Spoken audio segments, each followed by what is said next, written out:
Bible చరిత్రను మనం తిరగేస్తున్నప్పుడు కొన్ని చరిత్ర పుస్తకాలు మనకు అర్థం. ఆ చరిత్ర పుస్తకాలు చెప్పడం ప్రారంభించిన అర్థం చేసుకునే మనుషులు కూడా కరువైపోయారు ఈ జనరేషన్. బైబిల్లో ఒకటి రెండు సంగతులు కాదు, ఎన్నో విషయాలు ఉన్నాయి బైబిల్లో. వాటన్నిటి గురించి మనం మాట్లాడుకోవాలి అంటే జ్ఞానము చెప్పేవాడిని బట్టి కాదు, వినేవాడిని బట్టి ఉంటుంది.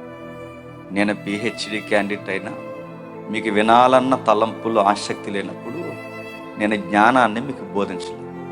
కాబట్టి మీకు వినగలిగే ఆసక్తి, దేవుని వాక్యాన్ని తెలుసుకోవాలన్నా లేదా తెలుసుకోవాలన్న ఆసక్తి, కుతూహలం మీకు ఉన్నప్పుడు నేను చెబుతున్న ఎంత నిగూఢమైన సత్యమైన ఇట్టే మీకు అర్థమవుతుంది. లేదు, నేను చెబుతున్నవి చిన్న సంగతులైనా మీకు వినాలన్న ఆసక్తి లేనప్పుడు నేను ఎంత చెప్పినా మీకు అర్థం. కాబట్టి ఆసక్తి కలిగి వాక్యాన్ని, చరిత్ర, బైబిల్లో చరిత్ర పుస్తకాలకు ఒక ప్రత్యేకమైన స్థానం. ఆ చరిత్ర పుస్తకాలు ఎందుకు పెట్టాడో చాలామందికి తెలియదు. కొంతమందికి పుస్తకాల పేర్లే తెలియదు, అసలు చరిత్ర పుస్తకాలు ఏవో తెలియదు, కావ్యభావ పుస్తకాలు ఏంటో తెలియదు, పద్యాలు ఏంటో తెలియదు, సామెతలు ఏంటో తెలియదు, ఇవి కీర్తనలను కూడా కొంతమందికి తెలియదు. అక్కడ దాకా విడ్డూరమైన సంగతి ఏంటి చెప్పిన, అసలు ఏ పుస్తకం తర్వాత ఏ పుస్తకం వస్తుంది ఈరోజు మనకి తెలియదు. మరి బైబిల్ పట్టుకొని తిరుగుతారంటే బైబిల్ పట్టుకొని తిరుగుతారంతే, చదవరు. అంటే బైబిల్ చదివేవారు లేరంటే లేరు. ఈ రోజుల్లో ఇంటికి 5-6 బైబిళ్ళు ఉన్నాయి. ఈ రోజుల్లో ఉచితంగా బైబిల్ పంచుతున్నారు. ఈ రోజుల్లో బైబిల్ ఎక్కడ పడితే అక్కడ తక్కువ రేటుకి బైబిల్ దొరుకుతుంది. కానీ ఒకరోజు అదే బైబిల్ లేక విలువలాడిపోయింది ప్రపంచం. ఈరోజు బైబిల్ ఉన్నా మనం చదవట్లేదు. ఒకరోజు బైబిల్ ఉంటే బాగున్ను, చదువుకుందామని ఎదురు చూసిన భక్తులు ఉన్నారు. వాక్యం ఈరోజు విరువుగా పుస్తక రూపంలో మనకు కనబడుతుంది. వాక్యాలు విరువుగా ఇంటర్నెట్లో బయట ఎక్కడ పడితే అక్కడ వాక్యం చెబుతున్నారు, కానీ ప్రజలు వినడం. వాక్యానికి ప్రథమ స్థానం ఇవ్వకపోతే ఏమవుతుంది? ఘోరాలు జరిగిపోతాయి. వాక్యానికి ప్రథమ స్థానం ఇవ్వకపోతే ఏం జరుగుతుంది? నష్టాలు జరుగుతాయి. చరిత్రలో పూడ్చుకోలేని తప్పులు సమాజంలో జరుగుతాయి. వాక్యానికి ప్రథమ స్థానం ఇవ్వకపోతే ఊహించని కార్యాలు మన కళ్ళ ముందు తారసపడతాయి. ఎందుకు ఈ కుటుంబాన్ని దేవుడు రేపాడో వాళ్ళ మాటలు వింటున్నప్పుడు నాకు చెప్పాలనిపించి నన్ను దేవుడు రేపుతున్న సంగతి, చరిత్రలో కొన్ని సంగతులు మనం ధ్యానిస్తున్నప్పుడు నిజంగా వాక్యము లేకపోతే సమాజం ఎలా అయిపోద్దంటే, అవును అయిపోతుంది, చాలా ఘోరంగా అయిపోతుంది. అది క్రీస్తు పూర్వం, బాగా వినండి, అది క్రీస్తు పూర్వం 640. మరలా అది క్రీస్తు పూర్వం 640 యూదులకు ప్రత్యేకమైన రాజుల పరిపాలన వచ్చింది. మరలా చెప్తున్నాను వినండి, అది క్రీస్తు పూర్వం 640 అంటే సుమారు ఇక్కడ నుండి ఒక 2000 చిల్లరి పైన, లేదా ఒక 2500 లేదా 2700 పైసులకు సంగతులు నేను చెప్తున్నాను. అంటే క్రీస్తు పూర్వం ఎప్పుడో జరిగిన సంగతులు. అంటే అప్పటికి బౌద్ధిజం కూడా పుట్టలేదు, గుర్తుపెట్టుకోండి. ఇంకా ఒక అడుగు ముందుకేయాలంటే అప్పుడే లేత సిగుర్లు మాదిరి విప్లవాలు ప్రారంభమవుతున్నాయి. బౌద్ధిజం కూడా అటు ఇటుగా అప్పుడే ఉద్భవిస్తుంది. క్రీస్తు పూర్వం ఇంకా ముందుకు వెళ్ళిపోతుంటే మనం క్రీస్తు పూర్వం ఎప్పుడు ఒక లెక్క ఎలా తీయాలి? మనం ఇప్పుడు 24, 25, 26, 27 అని చిన్న సంఖ్య నుంచి పెద్ద సంఖ్యకి వెళ్తాం. కానీ క్రీస్తు పూర్వం అలా ఉండదు. పెద్ద సంఖ్య నుంచి చిన్న సంఖ్యకు వస్తారు. అంటే పెద్ద సంఖ్య నుంచి డౌన్ అవుతుంది. ఇయర్, సంవత్సరం అనేది డౌన్ అవుతూ వస్తుంది. అంటే ఆ క్రీస్తు పూర్వం 640లో ఏం జరిగింది? చరిత్ర 2 ముక్కలయ్యింది. బాగా వినాలి, నేను మళ్ళీ చెప్తున్నాను. ఒక అరగంట మీకు ఏం అర్థం అవ్వదు, అరగంట తర్వాత విషయం అర్థం అవుతుంది. చరిత్ర 2 ముక్కలైంది. ఏ చరిత్ర? ముఖ్యంగా మిడిల్ ఆసియా చరిత్రను శాసించిన ఇజ్రాయెల్ చరిత్ర 2 ముక్కలైంది. ప్రపంచానికి ప్రతీకగా ఉండాల్సిన ఇజ్రాయెల్ ప్రపంచం 2 ముక్కలయ్యింది. ఏమైంది? దేవుడు ప్రత్యేకమైన ఒక వాగ్దానం ఇచ్చాడు అబ్రహాముని. దేవుడు అన్నాడు, నీ ద్వారా ఈ ప్రపంచాన్ని నేను ఆశీర్వదించబోతున్నాను. అబ్రహాం, నీ ఊరిని, నీ వారిని, నీ ఇంటి వారిని, నీ తోబుట్టువుల్ని, నీ ఆచార కర్మకాండలు, నది ఆవల ఆరాధిస్తున్న నీ కుటుంబం యొక్క ఆరాధన క్రమాన్ని మొత్తం వదిలి ఏకదేవుడినైన నన్ను ఆరాధించడానికి కదులొచ్చాయి అన్నాడు. అబ్రహాం బయలుదేరాడు. అబ్రహాం బయలుదేరితే దేవుడు అబ్రహాంకి వాగ్దానం ఇచ్చాడు, నేను చెప్పే దేశానికి బయలుదేరాలమని. ఇప్పుడు ఎక్కడ క్లియరెన్స్ లేదు. అబ్రహాముకి చెప్పాడు, బయలుదేరిపోయాడు. అబ్రహాముతో పాటు శారమ్మ కూడా బయలుదేరిపోయింది.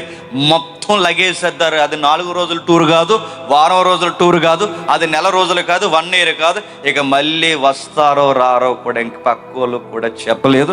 ఇక శాశ్వతంగా ఊరుదులు వెళ్ళిపోతున్నారు. ఎక్కడికి వెళ్ళిపోతున్నారు? సర్వోన్నతుడైన దేవుడు మమ్మల్ని వచ్చేమన్నాడు. శారమ్మ కన్నా తెలుసు అంటే శారమ్మకే తెలియదు, అబ్రహాం గారికే తెలియదు, శారమ్మ కూడా చెప్పలేదు. టకా లగేజ్ అంతా సర్దారు.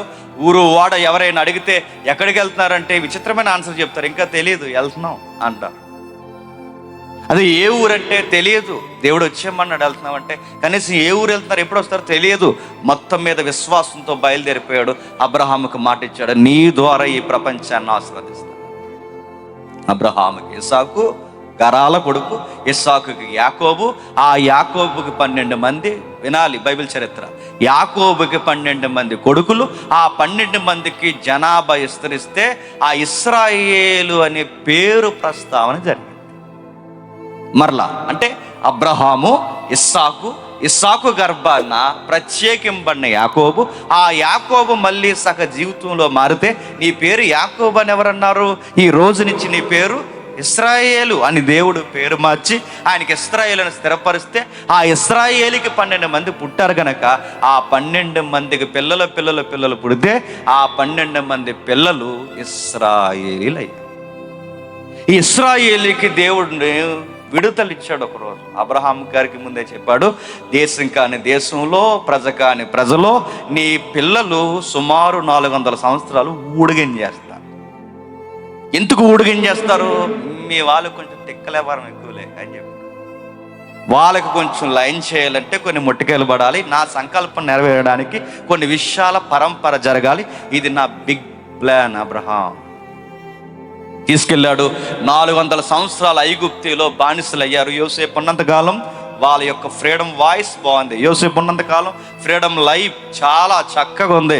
యోసేపు వెళ్ళిపోయిన తర్వాత యోసేపుని ఎరగని వారు, ఇశ్రాయేల్ని సహించిన వారు ఒక విషయాన్ని తెర మీద తీసుకొచ్చారు. ఏంటి? ఎక్కడో దేశం కాని దేశం నుంచి పొట్ట చేత పట్టుకుని వచ్చి మన దేశంలో బానిస బతుకులు ఉండాల్సిన వీళ్ళు మన దేశంలో వీళ్ళ జనాభా ఎక్కువ అవడమా ఏంటి? మన గవర్నమెంట్ సెక్టార్లో కూడా వీళ్ళదే సలహాలా ఏంటి? దేశం కాని దేశం నుంచి ఇక్కడికి వచ్చి ఇక్కడ కూడా వీళ్ళ పెత్తందారి వ్యవస్థ ఇలాగే చూస్తూ ఊరుకుంటే ఐగుప్తులో ఒక రోజు ఊడిగం చేస్తారు, వీళ్ళు మనకి యజమానులు అవుతారు. మరేం చేద్దాం? మార్చేద్దాం, ఊడిగానికి వాళ్ళని సిద్ధం చేద్దాం. మొత్తం వీళ్ళు ఉన్నంత కాలం పిల్లలు మన ఐగుప్తీలకి ఊడిగం చేయాలి తప్ప వీళ్ళెవ్వరూ మళ్ళీ సింహాసనాల మీదకి ఎక్కడానికి వీల్లేదని కావాలని వాళ్ళని అణిసివేతకు గురి చేశారు. వాళ్ళే ఐగుప్తీలు, అణిసివేతకు గురైన వారు ఇశ్రాయేలు. చరిత్ర వినాలి. ఎప్పుడైతే వీళ్ళు అణిసివేతకు గురయ్యారో ఆర్తనాదనాలు చేశారు, బాధపడ్డారు, అరిచారు, దేవా మాకు విడుదల ఇవ్వయ్యా అంటే ఒక ఫ్రీడమ్ వాయిస్తో ఒక ఫ్రీడమ్ ఫైటర్ను పుట్టించాడు దేవుడు. ఆయన పేరే మోజెస్ వచ్చాడు, 10 వండర్లు చేశాడు. ఐగుప్తి నదిని, నైలు నదిని, ప్రపంచ జీవనదిగా పిలువబడుతున్న జీవ నదిని రక్తముగా మార్చేశాడు. దేవుడు భూమిని గజగజలాడించేశాడు. వడగండ్ల చేత వాళ్ళని బెంబెలెక్కించాడు, కప్పల చేత, పురుగుల చేత, ఈగల చేత, 10 తెగుళ్ళ చేత, విచిత్రమైన తెగులు చేసేసరికి తట్టుకోలేకపోయారు. చివరికి వాళ్ళకి చావు దెబ్బ ప్రతి ఇంటికి ఒక శవం లేసింది. దండం పెట్టేసింది ఐగుప్తి ప్రభుత్వం. ఏమయ్యా మీకేం కావాలంటే మేము తోవాలి, మా దేవుడిని మేము ఆరాధించుకోవాలి, మేము ఇక్కడి నుంచి కదిలిపోవాలి, పంపండి అని చెప్పి వెంటనే అక్కడి నుంచి బయలుదేరారు. వెళ్ళిపోండి. ఇదిగో ఆ వెళ్ళే ముందు అమ్మ ఇజ్రాయెల్ స్త్రీలు మీరు ఇలా రండి, ఆ మెడ బొడుగు ఉందేంటి, నా నక్లీస్ వేసుకో, కొంచెం ఖాళీగా వెళ్తావేంటి, నా బంగారం పెట్టుకో. ఎక్కడ లేని కటాక్షం. నిజంగా అండి, దేవుడు గనక మన ఎడల ఎవరికైనా కటాక్షం ఇచ్చారనుకోండి, మన శత్రువులే మనకి ఫ్రీగా కొన్ని ఇచ్చేస్తుంటారు. మనకు అర్థమవుతుంది ఎందుకు ఇచ్చేస్తున్నారు అంతే. ఆ టైం అలా ఉంటుంది. ఇశ్రాయేలుకి అలానే ఇచ్చేశారు, మొత్తం ఆ కటాక్షం కలగజేశారు, పట్టుకుని వచ్చారు. విచిత్రమైన ఫ్రీడమ్ వచ్చింది. ప్రపంచంలో ఎప్పటికీ ఇలాంటి స్వతంత్రం రాలేదండి. నెత్తురు కారితే కానీ, ఎక్కడైనా ఆ జెండా తడిస్తే కానీ ఎక్కడ స్వతంత్రం రాలేదు. మీరు ఏ దేశ చరిత్రనైనా చదవండి, మన దేశ చరిత్రనే మీరు తీసుకోండి. అతివాదులు చనిపోయారు, మితవాదులు చనిపోయారు. అతివాదులు అంటే సుభాష్ చంద్రబోస్. అతివాదుల జాబితాలో ఆయన అంటారు, అతివాదులు అంటే భూమి మాది, కష్టం మాది, నారి మాది, మా కష్టం ఊడిగం చేస్తాం, మేము చేస్తున్నాం, మా భూమికి మీకెందుకు సిద్ధి కట్టాలరా అని ఇలాంటి డైలాగులు చెప్పిన వారిని అతివాదులు అంటారు హిస్టరీలో. అయ్యా అది కాదయ్యా, భూమి మాది, కష్టం మాది, మీరు ఎలా మా వనరులు పట్టుకెళ్ళిపోతే మా బిడ్డలు ఏం తింటారయ్యా, దయచేసి మా ఊరు వదిలి వెళ్ళిపోండి అని బతిమలాడుకునే వాళ్ళని మితవాదులు అంటారు. ఆ జాబితాలోకి గాంధీ గారు వస్తారు. వాళ్ళు ఉప్పు సత్యాగ్రహాలు అంటారు. దీన్ని మితవాదులు, అతివాదులు. వీళ్ళిద్దరూ చచ్చిపోయారండి. వీళ్ళిరువురు చనిపోతే కానీ మన దేశానికి ఏం రాలేదు, స్వేచ్ఛ రాలేదు. మితవాదులు చనిపోయారు, అతివాదులు చనిపోయారు. మీ ఎక్కడైనా చూడండి, నల్ల జాతీయుల కొరకు పోరాడిన ఆ జాతి రత్నం చనిపోయాడు, స్వేచ్ఛ రాలేదు చాలా కాలం. అమెరికన్స్లో తెల్లోళ్ళు నల్లోళ్ళు ఎంతో పోరాటం సలిపితే కానీ చివరికి వాళ్ళని పరిపాలించింది బ్రిటిష్ కూడా. అక్కడ కూడా ఫ్రీడమ్ ఫైటర్స్ చనిపోతే కానీ స్వేచ్ఛ రాలేదు. ఏ దేశం ఏగినా అన్నారు కవులు, ఏ దేశం ఏగినా ఎక్కడికి పోయినా రక్తపు మరకలే తప్ప, స్వేచ్ఛ వెనకాల త్యాగమే తప్ప ఏముంది చరిత్ర అని అడిగాడు కవి. కానీ ప్రపంచంలో ఒకే ఒక్క దేశానికి విచిత్రమైన స్వేచ్ఛ వచ్చింది. ఆ దేశమే ఇజ్రాయెల్ దేశం. అంటే వాళ్ళకి ఫైట్ లేదా? No fight. వాళ్ళకి ఏముందంటే ఫైట్ లేదు. ఒకే ఒక్క పాట, ఆ పాట పేరు పస్కా పాట. ఆ పాట రాత్రికి రాత్రే పాడారు, ఆ పాటలో పండగ చేశారు, ఆ పండగ పేరు పస్కా. పాట పాడుకుని పండగ చేసుకుంటే స్వేచ్ఛ వచ్చేసిందండి ఎవరికి? విచిత్రమైన స్వతంత్రం వాళ్ళకి. పాట పాడుకుని పండగ చేసుకుంటే రాత్రికి రాత్రి మరణదూత వాళ్ళని దాటించేసింది. దాని పేరే నిర్గమము. నిర్గమము, అందుకే నిర్గమాకాండము అంటారు దాన్ని. అంటే దాటిపోవుట, బానిస బతుకుల్ని వదిలిపోవుట, స్వేచ్ఛా జీవితంలోకి అడుగులు వేయట, దాటిపోవుట. బతుకులు ఏవైతే చితికిపోయానో ఏడ్చారో ఆ ప్రార్థనకి జవాబు వచ్చింది. అక్కడి నుంచి తీసుకొచ్చాడు ఎక్కడికి ప్రభు అంటే, పాలు తేళ్లు ప్రవహించు కానాను, పరమ కానానికి మిమ్మల్ని తీసుకెళ్తున్నానని దేవుడు మీ అయ్యకి మాట ఇచ్చాడు, మీ అబ్రహాముక. ఏ దేశమందైతే అబ్రహాం ఉన్నావో మళ్ళీ కొన్ని వందల సంవత్సరాల తర్వాత నీ బిడ్డలు అలాగ రౌండ్ వేసి సరిగ్గా ఇక్కడికి వస్తారు. ఇక్కడ ఏ భూమి మీద అయితే నిలబడ్డావో ఆ భూభాగానికి మళ్ళీ తీసుకొస్తాను, మీ నాన్నకి మాట ఇచ్చిన అక్కడికి తీసుకెళ్తున్నాడు.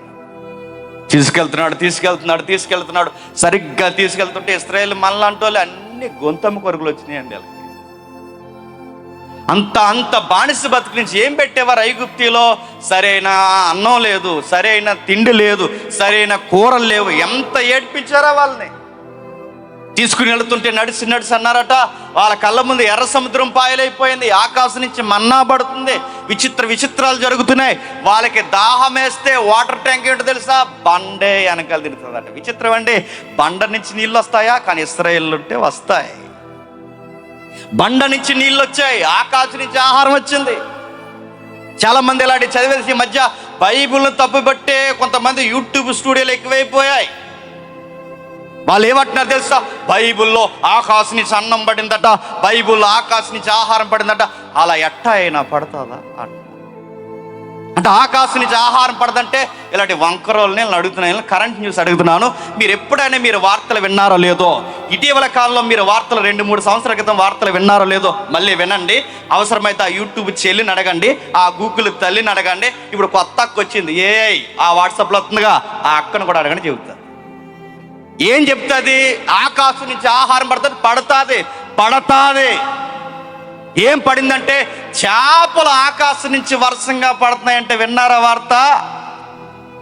ఆకాశం నుంచి చేపలు పడటం ఏంటి? ఇదే విచిత్రం.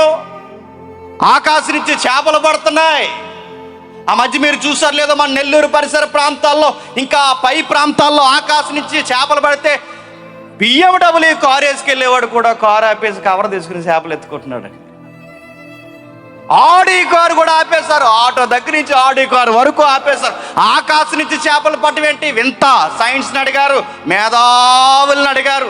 ఈ మేధావులను ఏమనంటే, అయ్యా ఆకాశం నుంచి చేపలు పట్టవేంటి అంటే, సుడిగుండాలు వచ్చి అలా శరీరం మీదకి వచ్చి అలా సముద్రం మీద తిరిగి ఆ సుడిగుండాలు అలా పట్టుకెళ్ళి ఆ మేఘాలకు అంటించాయంట చేపలని.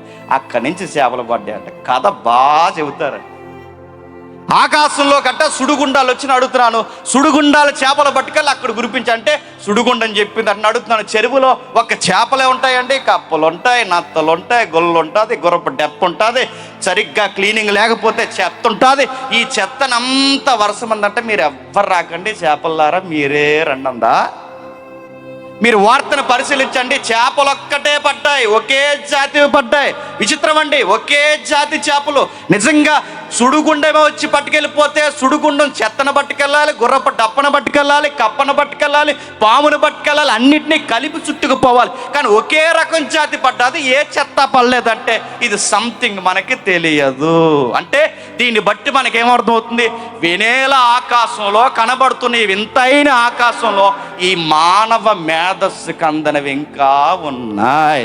ఇది నువ్వు ఒప్పుకుంటే ఇజ్రాయేల్ చరిత్రలో కూడా ఆకాశం నుంచి ఏం పడింది చెప్పండి? మన్నా పడింది. వింతైన మన్నా పడింది. మన్నా అలా పడుతుంటే వాళ్ళు తిన్నారు, తినేశారు, మన్నా తినేశారు. ఎర్ర సముద్రం పాయలైతే చూసేశారు, నడిచిపోయారు. మా దేవుడు గొప్పోడు గొప్పోడు అని జైకుంటాడు. సరిగ్గా సగం నెల, ఆ నెల 15 రోజులు దాటేసరికి గుసగుసలు ప్రారంభించేసి, ఏంటి మోసే ఇది, ఇంకెంతకాలం నడవాలి ఏంటి మాకు? ఇది ఐగుప్తు నేను తెచ్చుకున్న ఫుడ్ అంతా అయిపోయింది, ఐగుప్తు నేను తెచ్చుకున్న వనరులన్నీ అయిపోయాయి, మాకు అర్థం అవుతుంది మమ్మల్ని చంపేయడం కదా తీసుకొచ్చాను. ఐగుప్తిలో సమాధులు లేవని మమ్మల్ని తీసుకొచ్చావు. ఐగుప్తులు ఉన్నప్పుడు మేము ఎంత బాగుండేవాళ్ళం, నిజంగా ఇలా మొక్కలు బాగుండి అంటే ఐగుప్తులు ఉన్నప్పుడు మేము ఎంత బాగుండేవాళ్ళం, అలాగే ఎలా అని చెప్పారు. మేము వెళ్ళిపోతామని నెల 15 రోజులు తిరగబడ్డారండి. మోసే మరపెట్టాడు, దేవా వీళ్ళకి మాంసం కావాలంట, మాంసం కావాలి. ఏమి ఏడుస్తున్నారు మోసే అంటే? మాంసం కోసం ఏడుతున్నారు. సిగ్గండి, మాంసం కోసం ఏడుతున్నారండి. ఎర్ర సముద్రం పాయలు అయితే నన్ను అడిగితే 4 రోజులు అనంతరం మనం అయితే తింటామా? ఎర్ర సముద్రం తిరిగానే మన ముందు డ్రైనేజ్ ఇలా పాయలు అయిపోయింది అనుకోండి, జీవితంలో మళ్ళీ నేను అడుగుతున్నాను, జీవితంలో మర్చిపోయిన 100 మందికి చెప్పుడు తిరుగుతాం, మా ముందు కాలం పాయలు అయిపోయింది బాబు. ఆ దేవుడికి ప్రార్థన చేసాం, నడుతున్న కాలువ పాయలైతేనే, డ్రైనేజీ పాయలైతేనే ఊరంతా చెప్పుకుంటాం మేము నడిచి వెళ్తుంటే అలా డ్రైనేజీ పాయలు అయిపోయిందని. మరి వీళ్ళకి అదేం బుద్ధో, ఎర్ర సముద్రమే పాయలైతే పాయలైందిలే, మాంసం పెడతా పెట్టవా అన్నారంట. ఇదే రకం అండి. ఇప్పుడు అంతే, మనుషులు కూడా ఇప్పుడు ఇంతే. ఇంత అద్భుతం కళ్ళ ముందు జరిగిన మాకు మాంసం కావాలి, మాంసం కావాలి మోసెస్ అని అడిగితే దేవుడికి మరపెట్టాడు, అయ్యా వాళ్ళకి మాంసం కావాలంటే ఆ ఉదయాన్నే లేచి ఆ వాకిట్లో నిలబడమను, పూరేళ్ళు వస్తాయి పడతాయి, ఎంత పీకల దాకా తింటాడో తినమని చెప్పాను. ఓ అనే వరకు తిన్నారట. ఇక్కడ వరకు కక్క ముక్క డొక్క ఇక్కడ నిండిపోయే వరకు తినేశారట. మొత్తం తినేసి బాగా తిని తాగి తందనాడే పరిస్థితులు చేస్తే అక్కడక్కడ నాయకుడు కంట్రోల్ చేసి జాగ్రత్త దులుమాడేస్తాడు దేవుడు. ఏమనుకుంటా, ఈయనకి అన్నం పెట్టడం తెలుసు, మాట వినకపోతే నోటి దగ్గర అన్నం లాగడం కూడా తెలుసు, జాగ్రత్త అని చెప్పి. బంతులాగా తీసుకెళ్ళడం తెలుసు, మాట వినకపోతే నట్టి ఎరగొట్టడం కూడా మీ దేవుడికి తెలుసు. ఏమనుకుంటున్నారో ఇలానే చెప్పాడు ఆయన. మాట వినకుండా తప్పు చేస్తే లక్షల మీద చనిపోతారని చెప్పాడు. మాట వినకుండా తందనాలు ఆడితే చంపేస్తారని చెప్పాడు. అయిపోయింది. ఇక మోసే 40 రోజులు వెళ్ళాల్సిన ప్రయాణం 40 సంవత్సరాలు పట్టింది. ఎందుకు? కుదురైన వాళ్ళు కాక. కొన్ని కార్యక్రమాలు దేవుడు వెంటనే చేయాలనుకుంటాడు. 25లో అంటే 2025లోనే నీ కొరకు కొన్ని కార్యక్రమాలు చేయాలని దేవుడు రాసి పెట్టుకుంటాడు. మనం చేసే వంకర పనులు సరిగ్గా లేక టైం టేబుల్ మారిపోతుంది, 2030కి పోతుంది. ఇశ్రాయేల్ కూడా అంతే. ఆయన అన్ని కార్యక్రమాలు రెడీ చేశాడు. 40 రోజుల ప్రాజెక్ట్ అండి, 40 రోజులు వెళ్ళాల్సిందే. వీళ్ళకి 40 సంవత్సరాలు ఎందుకు పట్టింది? Train up. వీళ్ళకి నట్టు వంగదీయాలి, వీళ్ళకి విలువ తెలియాలి. అన్నం విలువ తెలియకపోతే అన్నాన్ని ఎగరేసుకుంటూ తిరుగుతారు. సంపద విలువ తెలియకపోతే సంపదను నెత్తి మీద పెట్టుకుని తొక్కుకుంటూ తిరుగుతారు. అందుకే వీళ్ళకి తెలియాలి, డబ్బు విలువ తెలియాలి, అన్నం విలువ తెలియాలి, ప్రతిదీ తెలియాలని ఇశ్రాయేలుకి పాఠాలు నేర్పించాడు. చక్కగా పాఠాలు నేర్పించాక మోసేకి టైం అయిపోయింది. మోసే వీళ్ళ వలన ఇసుకుపోయి కాని మాట ఒకటని మోసే గారు కూడా దేవుడికి వ్యతిరేకమే. గొప్ప నాయకుడు మోసెస్ ఇలా రా అని పిలిచాడు. మై లార్డ్ ఇలా రా. కానాను భూభాగం చూస్తావా? చూస్తాను ప్రభా. ఇలా రా, ఆ కొండ పైకి ఎక్కు, అక్కడి నుంచి ఒక లుక్ అయ్యి ఎలా ఉందో ఒకసారి చూడంటే చాలా బాగుంది ప్రభా అంటే దేవుడు అన్నాడు, నువ్వు వెళ్ళవు అన్న. ఏ ప్రభు అంటే మాట్లాడమంటే మనను కొట్టావు, ఇశ్రాయేల్ ముందు నా పరిశుద్ధతను తగ్గించావు, అందుకే నీకు చెప్తున్నాను ఇక నువ్వు వెళ్ళవు. మరి ఎవరు నెక్స్ట్ తీసుకెళ్ళేది? సేమ్ మోసేలాగే అంత తీవ్రత ఉన్న కుర్రోడు ఉన్నాడు. ఆ కుర్రోడు పేరే యెహోషువ. నాకెందుకో యెహోషువ చరిత్ర చదువుతుంటే చాలా ఉజ్జీవంగా అనిపిస్తుంది. కొండపైన 40 రోజులు మోసే దేవుడితో మాట్లాడి కొండపైన మోసే రగిలిపోతుంటే కొండ కింద రగిలిపోతున్న వ్యక్తి ఎవరో తెలుసా? యెహోషువ. సరి అయిన గురువు తగ్గ శిష్యుడు. మనము గురువుకులా ఉంటే చెప్పండి పరమానంద శిష్యులా ఉంటాం. గురువు తగ్గ బిడ్డల పుట్ర, అందుకే చూడండి పండిత పుత్ర చెప్పండి. సొంట్లు ఉన్నారు ఈ రోజుల్లో. అయ్యగారికి ఉన్న తీవ్రత ఉండదు, ఆ దైవజుడికి ఉన్న తీవ్రత ఉండదు. ఆ దైవజుడికి ఎంత భారం ఉంటుందో ఆయనకున్న భారం ఆ సంఘంలో ఉండదు, ఆ కుటుంబంలో ఉండదు. ఏంటో మరి ఆ వైరాగ్యం లేని బతుకులేంటో. కానీ కొడుకు కాదు, తమ్ముడు కాదు, అసలు ఏ దగ్గర సంబంధం అంటే దూరపు సంబంధమే. అలాంటి యెహోషువ మోసే లాంటి మనసు తెచ్చుకున్నాడు. మోసేకి అప్పగించాడు, యెహోషువ తీసుకెళ్ళాడు. ఆ యెహోషువ తీసుకెళ్ళి ఇదేనయ్యా దేవుడు మనకిస్తానదే, మన నాయకుడు నడిపించింది, దేవుడు అబ్రహాముకి మాట ఇచ్చింది, ఇస్సాకు మాట ఇచ్చింది, మన తండ్రి యాకోబుకు మాట ఇచ్చిన భూభాగం ఇది, ఇదిగో తీసుకోండి. రూబేనీయులందరూ ఇటువైపు ఉండండి, లేవీలందరూ మీకు భూభాగాలు లేవి, మీరు దేవుని సన్నిధికి మధ్యలో ఉండండి. ఇదిగో ఎవరైతే బెన్యామీన్లు ఇటువైపు ఉండండి, మీరు ఇటువైపు ఉండండి 12 గోత్రాలు మొత్తం ఇప్పించి మధ్యలో ఖాళీ స్థలం వదిలేశారు. ఆ మధ్యలో ఖాళీ స్థలం ఎందుకు ఉండాలంటే దేవుని సన్నిధి ఉండాలి. గుడారం మధ్యలో వేయాలి. గుడారం చుట్టూ 12 గోత్రాలు ఉండే. ఎందుకంటే మీ దేవుడు మీ మధ్య కాపురం చేయాలనుకుంటున్నాడు. మీ దేవుడు మీతో పాటు ఉండాలనుకుంటున్నాడు. మీ పంటలు పండాలన్నా, మీ కడుపులు నిండాలన్నా, మీ కొడుకులు జీవితాలు బాగుండాలన్నా, మీ దేశం యుద్ధము లేక శాంతి సమాధానంతో ఉండాలి అంటే మీ దేవునికి ప్రథమ స్థానం ఇవ్వాలి. ఆయన సన్నిధి గుడారము మీ మధ్య ఉండాలని మొత్తం రిజిస్ట్రేషన్ డాక్యుమెంట్ లాగా అందరికి పనిచేసినట్టు ఎవరు? యెహోషువ గారు. బాగుంది, అంతా బాగానే ఉంది.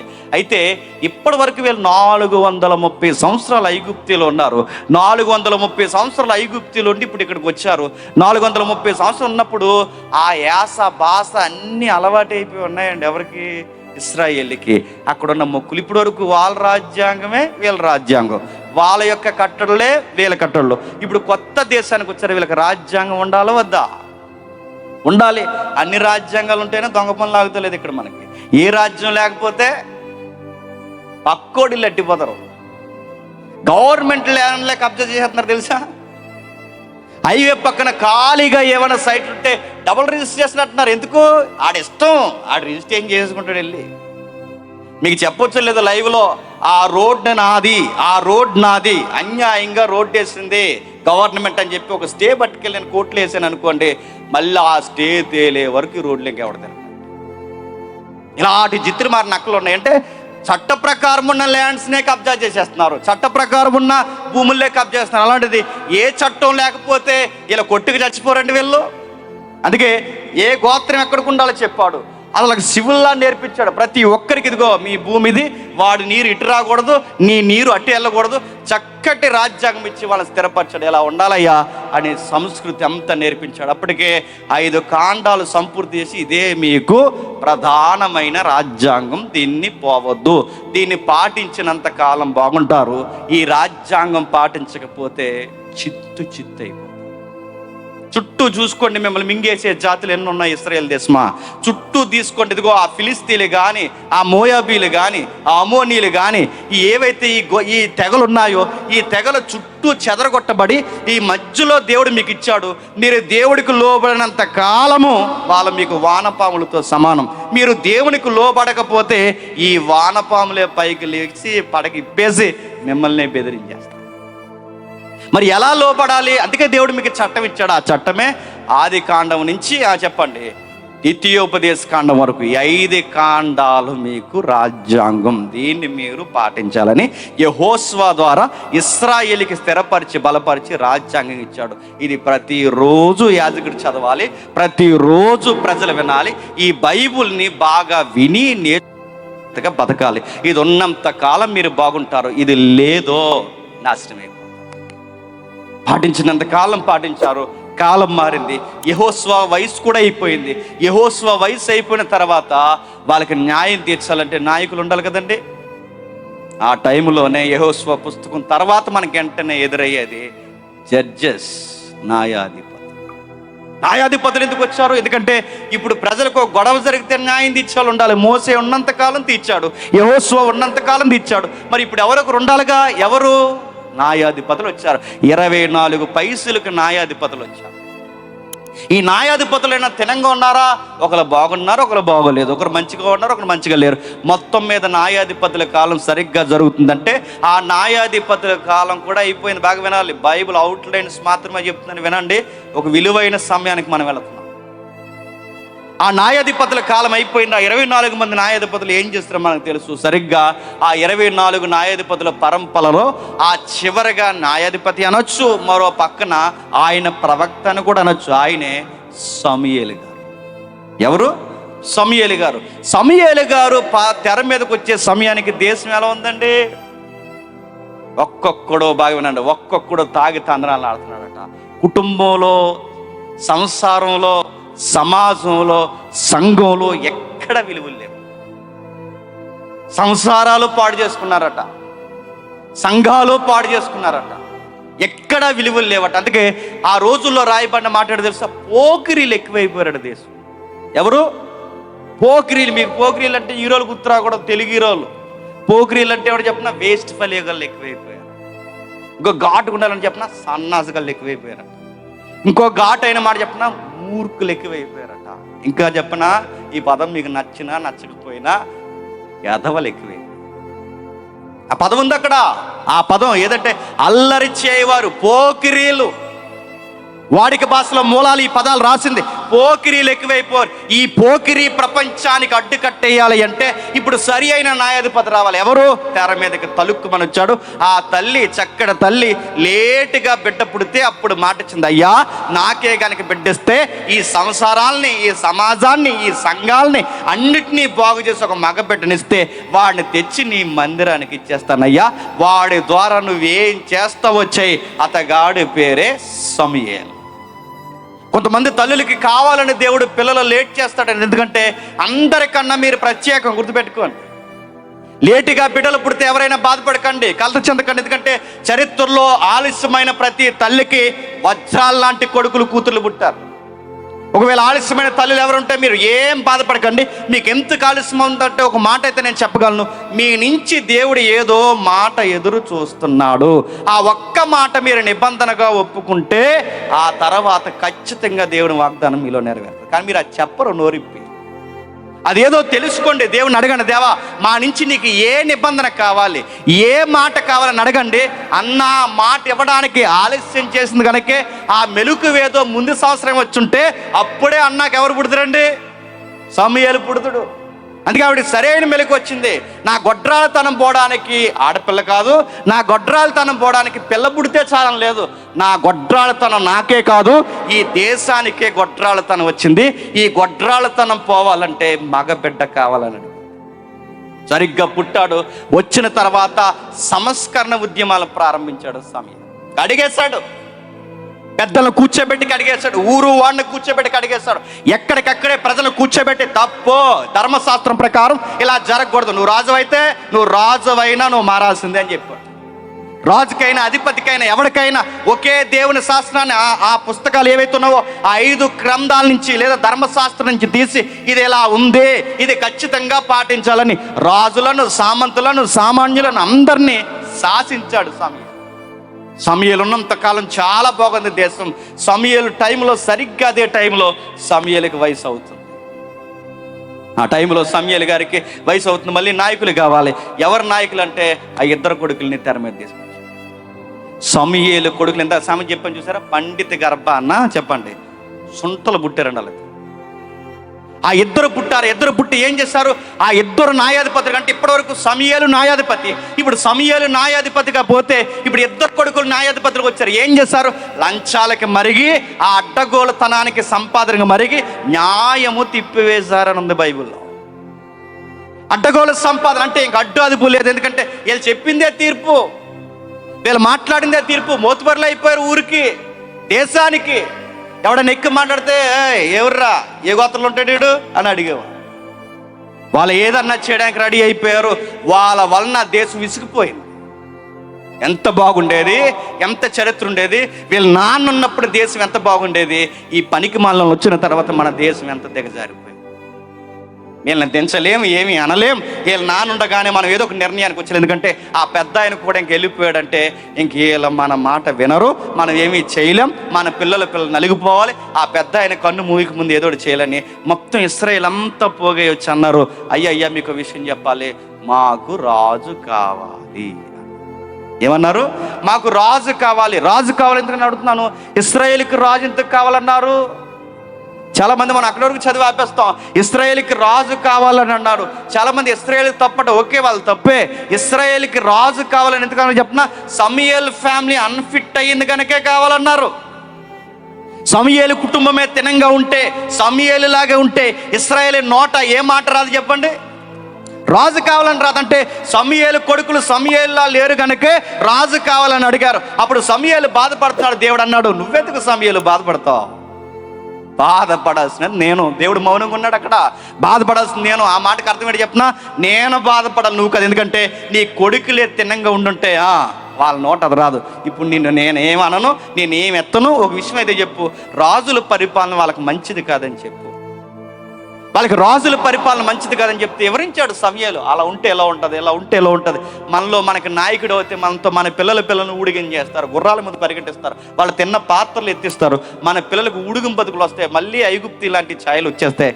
మనకి రాజు అవసరమా? దేవుడే మనకు రాజు అంటే మొత్తం విని అన్నారట, మాకు రాజే కావాలి, మాకు రాజు పరిపాలన కావాలంటే దేవుడు అన్నాడు బాధపడి, ఇచ్చే.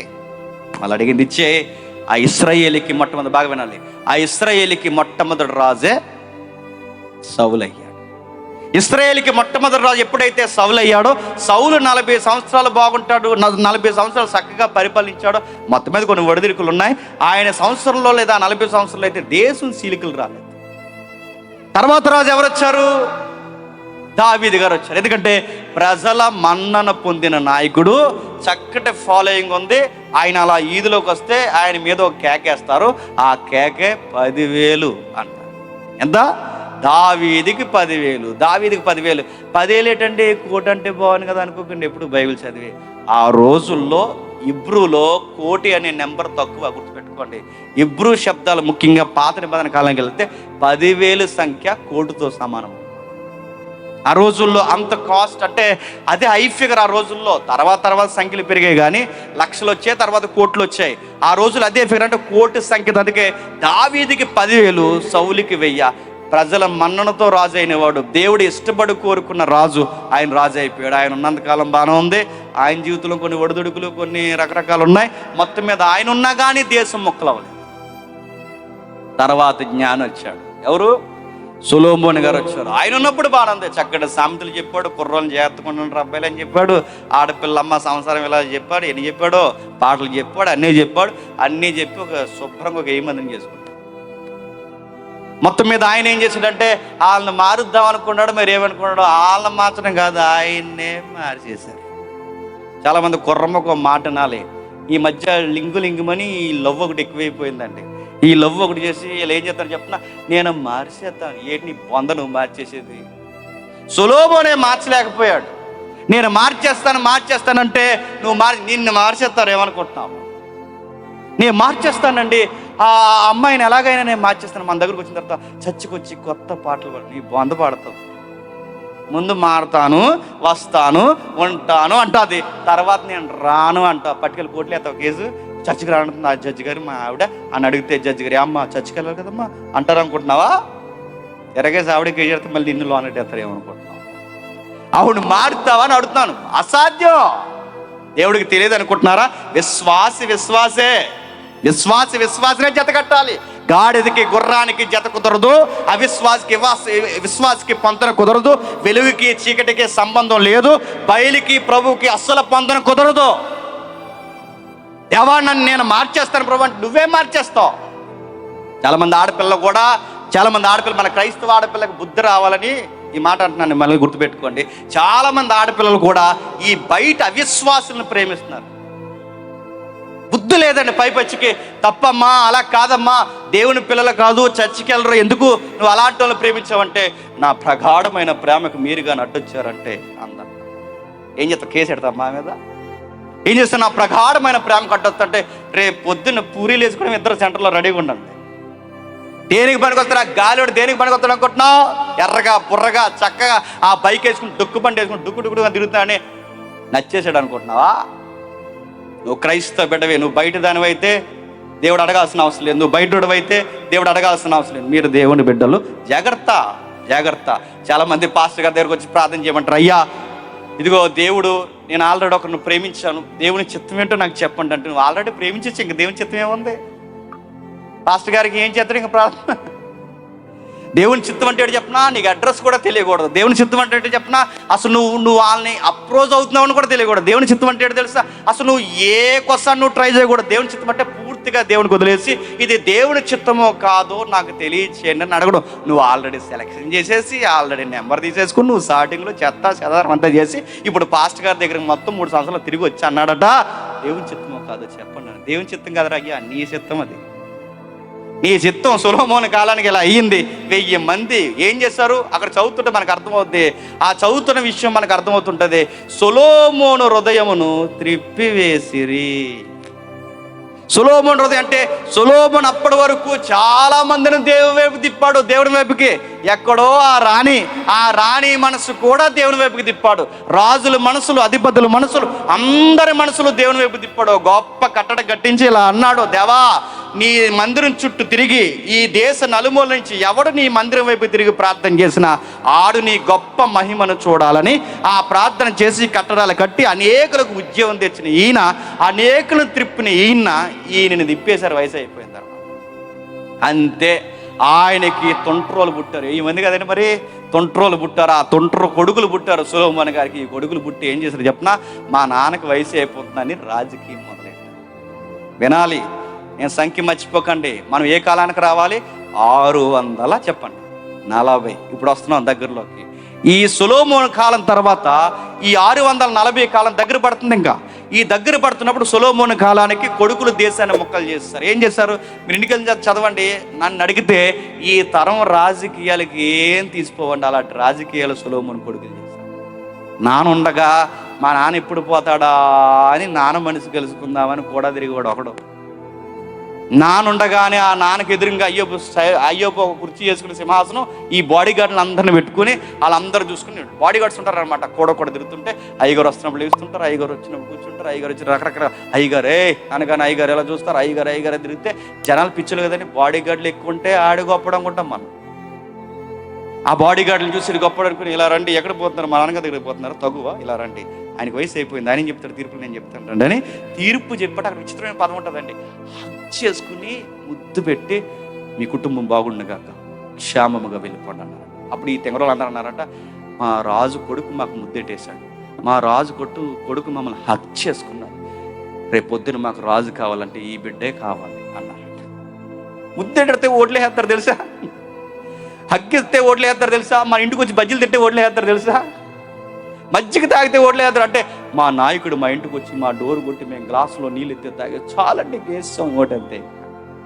అలా రాజకీయం అంతా చేశారండి ఆ రోజు. హగ్గులు ఇచ్చి మనసు గెలుచుకోవాలనుకున్నారు, తీర్పులు తీసి మనసు గెలుచుకోవాలనుకున్నారు. ఈ మధ్యకాలం మీరు గమనిస్తున్నారు లేదు, ఈ మధ్య ఒక 10-15 years నుంచి మీరు గమనిస్తున్నారు లేదు, సోషల్ మీడియాలో ఈ వార్త ఇలా వచ్చిన వెంటనే మా నాయకుడు స్పందించాడు. ఎందుకంటే ప్రేమ ఉండి అనుకుంటున్నారా? స్ట్రాటజీ. ఇలా జరిగిన వెంటనే స్పందించారు. కువైట్లో చిక్కుకుపోయిన ఆయన మా నాయకుడే ఇదిగో పాలకులకు ఇడిపించారు.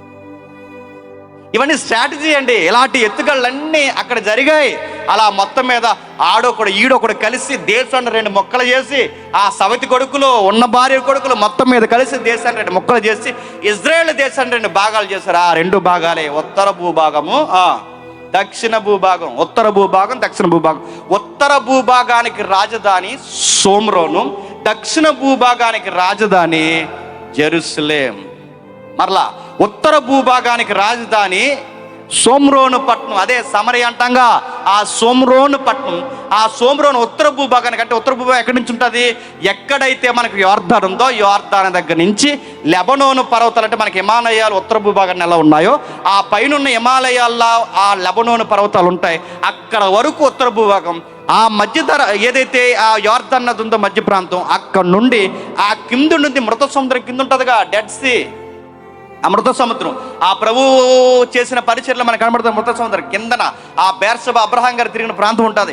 ఆ కింద భూభాగం వరకు దక్షిణ భూభాగం అంటారు. అంటే అటువైపు ఒక రాజ్యం అయిపోయింది, ఇటువైపు ఒక రాజ్యం అయిపోయింది. ఎలా రాజ్యమైంది? మొత్తం ఇజ్రాయేల్ గోత్రాలు ఎన్నండి? 12. అర్థమవుతుందా చరిత్ర? అర్థమైనా అర్థమవకపోయినా అర్థమైనట్టు ఎట్టండి మొక్కలు చరిత్ర ముందుకు వెళ్తుంది. ఓకే, ఇజ్రాయేల్ ఎన్ని గోత్రాలు అండి? 12 గోత్రాలు. 12 గోత్రాలు 2 అయ్యాయి. 2 అయినాయి అంటే 6 కాదు, 6 అవ్వలేదు. 10 గోత్రాలు ఒకవైపుకి, 2 గోత్రాలు ఒకవైపుకి. 2 గోత్రాలు యోదా, బెన్యామీను. వీళ్ళిద్దరూ ఒకే కుటుంబానికి తల్లులకు పుట్టినారు కదండి.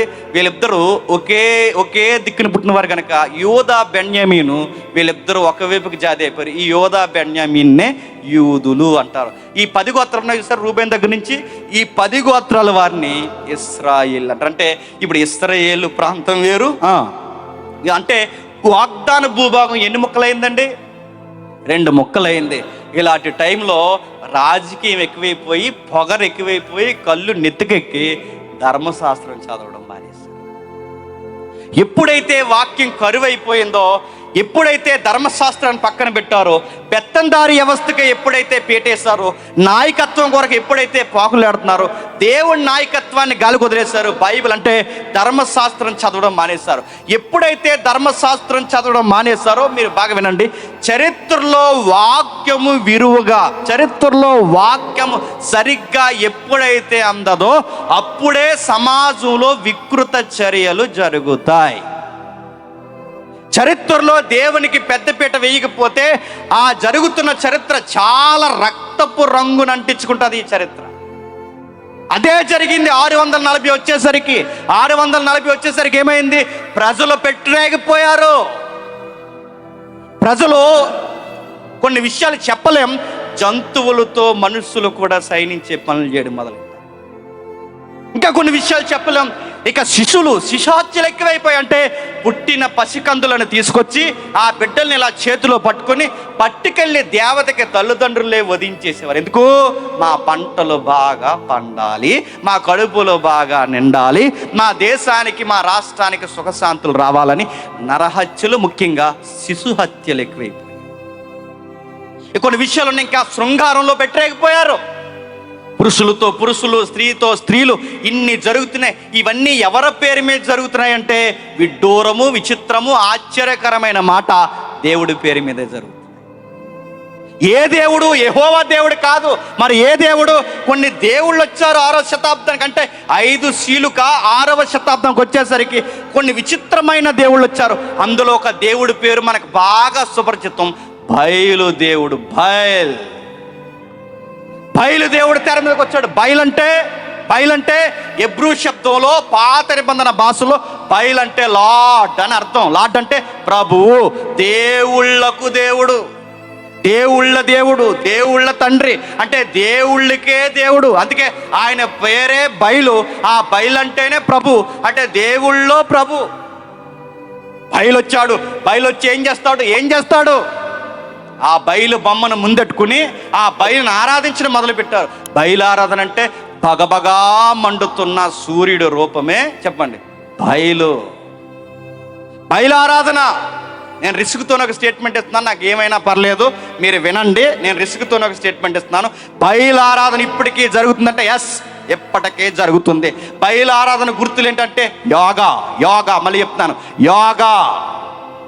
సూర్య నమస్కారాలు, 12 ఆసనాలు, శాసనాలు ఏవైతే ఉన్నావో ఇది సూర్య దేవుని ఆరాధన. అంటే సూర్యుడికి ఒంగొంగి దండాలు పెట్టడం, సూర్యుడికి ఒంగొంగి భంగిమలు చేయడం, ఈ సూర్య నమస్కారాల ఆచారమే యోగా. ట్రాన్స్ఫార్మ్ అయ్యింది. దీనికి ఒక పెద్ద చరిత్ర ఉంది. నువ్వు పెద్ద ఫిట్గా ఉండాలని ఏం చేస్తున్నావు? ఈ మధ్య బయలు ఆరాధన చేస్తున్నావు ఏమనుకుంటున్నావు?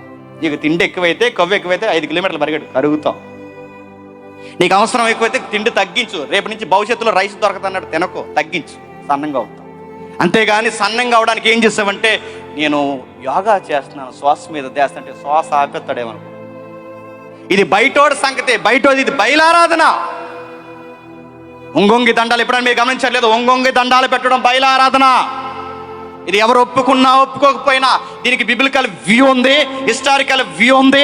దీని మీద డిబేట్స్ జరిగితే పేలిపోతారు, అడలెత్తిపోతారు, నిలబడలే, వాళ్ళ లొసుకులన్నీ బయటకు వస్తాయి. అది బయలారాధన. అది బయట వాళ్ళ చరిత్ర వదిలేయండి, మనకి సంబంధం లేదు. అది బయలారాధనే. బయలుదేవత వచ్చింది, ఏం చేసింది? విచిత్రమైన చేసింది. ఏం చేసింది? ఆ మేళతాలు. ఇప్పుడు దేవుడిని, ఆ బయలు దేవుడిని ఆరాధించాలి. ఎలా ఆరాధించాలి? ఆడోళ్ళు నగ్నంగాను బయటకు వచ్చి అలా డ్యాన్స్లు వేస్తే దాని పేరేంటి చెప్తున్నా? వర్షిప్. ఆ దేవుడిని ఎలా ఆరాధించాలి? రక్తము వలికించాలి. వర్షిప్లో జరుగుతున్నవన్నీ. తాగి తందనాలు ఆడుతున్నారు ఆడవారు. ఇక వస్త్రాలు లేకుండా వస్త్రహీనులుగా ప్రత్యేకమైన ఒక వ్యవస్థ వచ్చింది. ఆ వ్యవస్థ పేరు దేవదాసి వ్యవస్థ. అంటే ఇక దేవుడికే వాళ్ళనిచ్చి పెళ్లి చేస్తారన్నమాట. చరిత్ర ఇది.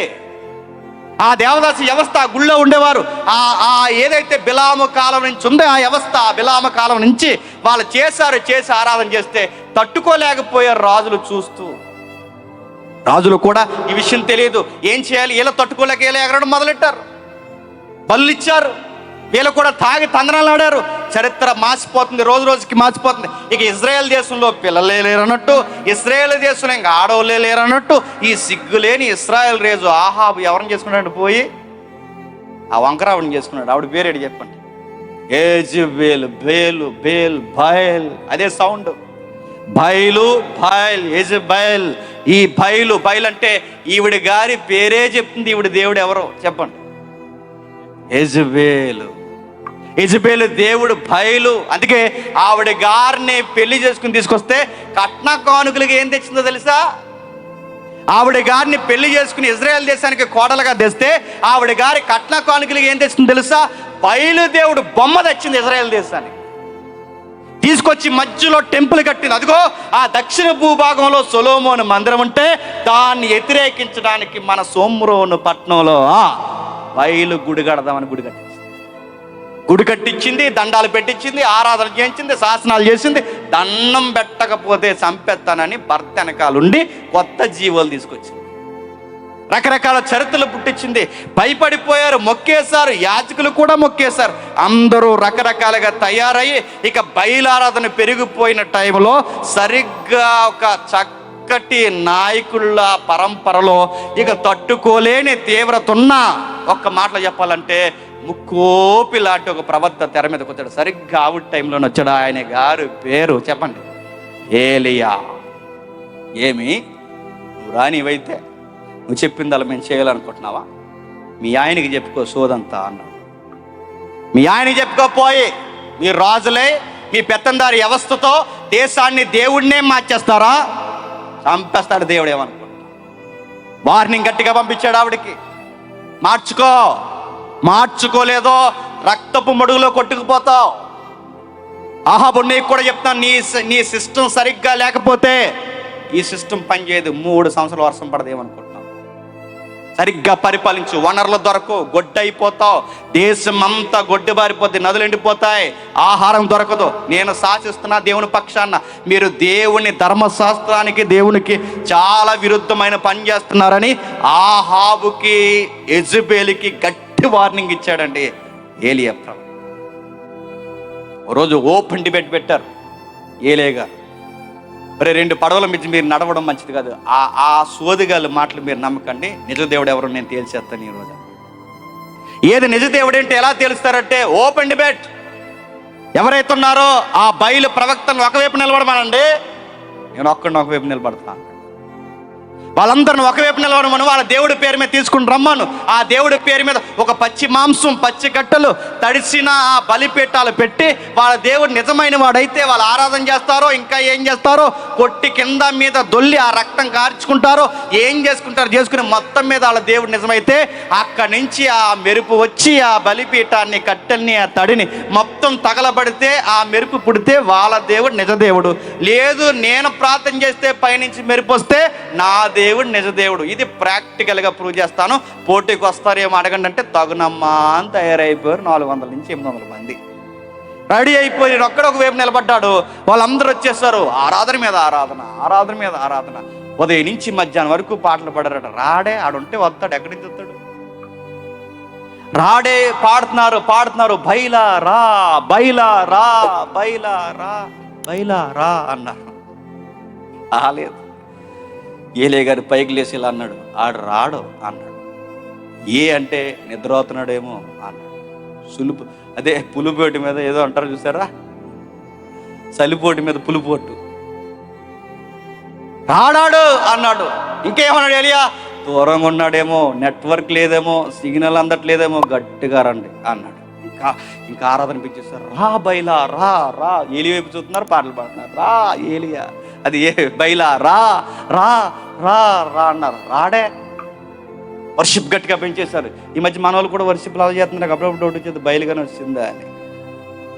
వర్షిప్ ఏం చేస్తారు చెప్పిన, లాస్ట్లో స్పీడ్ పెంచేస్తారు. స్పీడ్ స్తుతి స్తుతి స్తుతి స్తుతి స్తుతి స్తుతి స్తుతి టక్ టక్ టక్ టక్ టక్ అని కొట్టి ఆ కీబోర్డ్ ఆయన దగ్గరికి వెళ్ళి స్తుతి స్తుతి స్తుతి కొట్టు కొట్టు కొట్టు కొట్టు అంటే ఆ వీడియో వచ్చింది బయటకి, ఇంకా కొట్టేసుకు పట్టిపో అన్నాడు. వర్షిప్ అంటే స్పీడ్ పెంచేయడం కాదు. ఎన్న వాళ్ళకి కళ్ళంటే నీళ్ళు రావాలి, ఆత్మతోనూ సత్యముతోనూ ఆరాధించాలి. That is worship. ఇలాంటి వర్షిప్లు, ఈ స్పీడ్ పెంచే వర్షిప్ ఆ రోజు చేశారు. ఏం చేశారు? బైలా రా రా రా అంటే రాలేదు, రా వాయిస్ పెంచారు రావట్లేదు, వాయిస్ పెంచారు రావట్లేదు. ఇక ఏం చేశారు? ఎక్స్ట్రీమ్కి వెళ్ళారు. కత్తులు, పొదునైన కత్తులు తెచ్చుకుని ఆ కత్తులు ఇలాగ ఇస్తుకున్నారు. ఫటా ఫటా ఫటా ఫటా నరుక్కుని ఆ రక్తం కారుతుంటే రా అంటాడు, రాడు. అప్పుడప్పుడు బ్లాక్ అండ్ వైట్ ఎటలాస్తారి మోపులు, మీరు ఈ పెద్దలు తెలిస్తే పాత బ్లాక్ అండ్ వైట్ మూవీలు మారకముందు చూసినప్పుడు దేవుడు కానీ దేవత కానీ రావాలంటే లాస్ట్ సీన్ ఏంటంటే హీరోయిన్ స్తంభానికి వేసి కూడా వేసుకుంటుంది. రా రా, గంటలో టంకటంగ మూగేస్తుంటాయి, టకటక్కడ సౌండ్ ఎక్కువైపోతుంది. రా రా రా అంటే అప్పుడు టంగమని దేవుడు వచ్చి భక్తరాల బాధపడు, రా గుర్రం ఎక్కువ. ఇది సినిమా ఎటలాసారి స్టోరీ కాబట్టి వస్తుంది. రియల్ లైఫ్లో రారు. సాతానుగాడి శక్తే దేవుని యెహోవా శక్తి ముందుకి రాడో రాలేడో, వాడి వల్ల అవదు, వాడు తట్టుకోలేడు. అక్కడ ఉన్నది ఏలియా. ఏలియా దేవుని ప్రత్యేక పరిశుద్ధాత్మక నిలువెత్తు రూపమైన రిప్రజెంట్గా నిలబడి ఆయన ముందుకి ఆ దురాత్మ రాగలదా, వచ్చి నిలబడగలదా? వాడు రాలేడు, ఆగిపోయాడు. మొత్తం మీద కొట్టుకున్నారు, ఇష్టం వచ్చిన రక్తం గారిపోయింది. ఎంత రక్తం గారినా రాలేదు. ఆగండి, ఇంకా ఆపండి, సాయంత్రం అయింది, పక్కెళ్ళండి. నేను పిలుస్తాను, యెహోవా నువ్వు నిజ దేవుడు అయితే ఇప్పుడే నీకు పిలుపునిస్తున్నాను. నువ్వు నిజ దేవుడు అయితే ఇప్పుడే ఇక్కడే ఈ దహన బలి, ఈ బలి పశువులు ఏవైతున్నావో, ఈ కట్టెలు, ఈ తడి ఆరిన ఈ బలిపీఠ, ఈ తడి మీద ఉన్న ఈ బలిపీఠం అంతా నీ నామం పేరున, యెహోవా నామం పేరు మీద మండును గాకన్నాడు. మెరుపు వచ్చింది, మండిపోయింది. ప్రపంచం అంతా ఆశ్చర్యపోయిన అద్భుతం ఆ రోజు జరిగింది.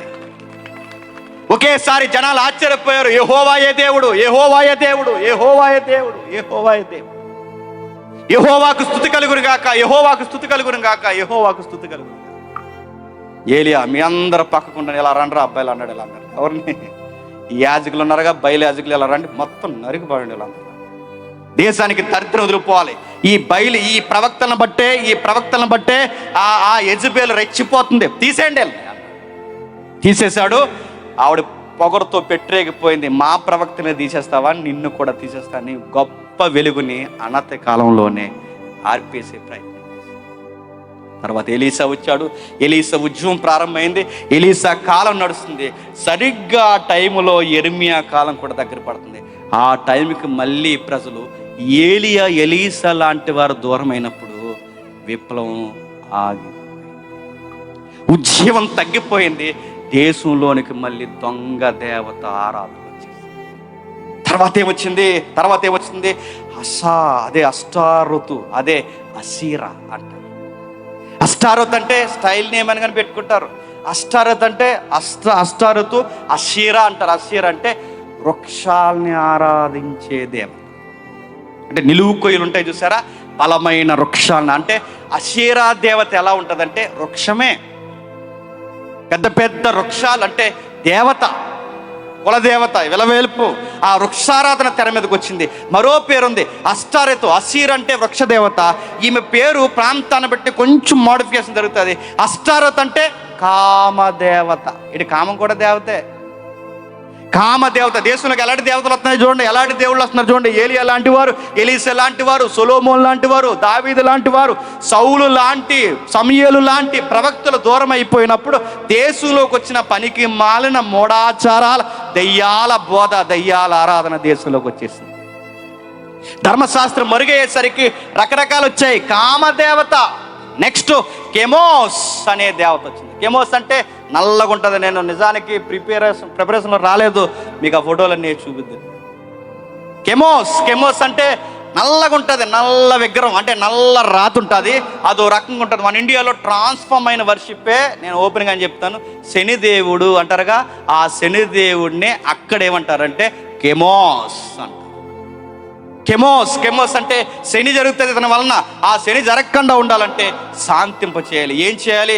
ఈ న్యాయాధిపతులు, ఈ న్యాయాధిపతులు, ఇశ్రాయేల్ అధిపతులు, లేదా ఈ దేశ అధిపతులు లాంటి వాటికి నొక్కి శాంతింప చేయడానికి ఏం చేశారు? ఒక్కసారి యెరెమీయా గ్రంథం తీయండి. యెరెమీయా గ్రంథం 48వ అధ్యాయం. యెరెమీయా గ్రంథం జాతికి ఎక్కడి నుంచి రెఫరెన్స్ ఎక్కువ తీద్దాం. యెరెమీయా గ్రంథం 48వ అధ్యాయం 13వ వచనం చూడండి. యెరెమీయా గ్రంథం 48వ అధ్యాయం 13వ వచనం. ఇశ్రాయేలు వారు తమ ఆశ్రయించిన బేతేలును బట్టి సిగ్గుపడినట్లు మోయాబీలును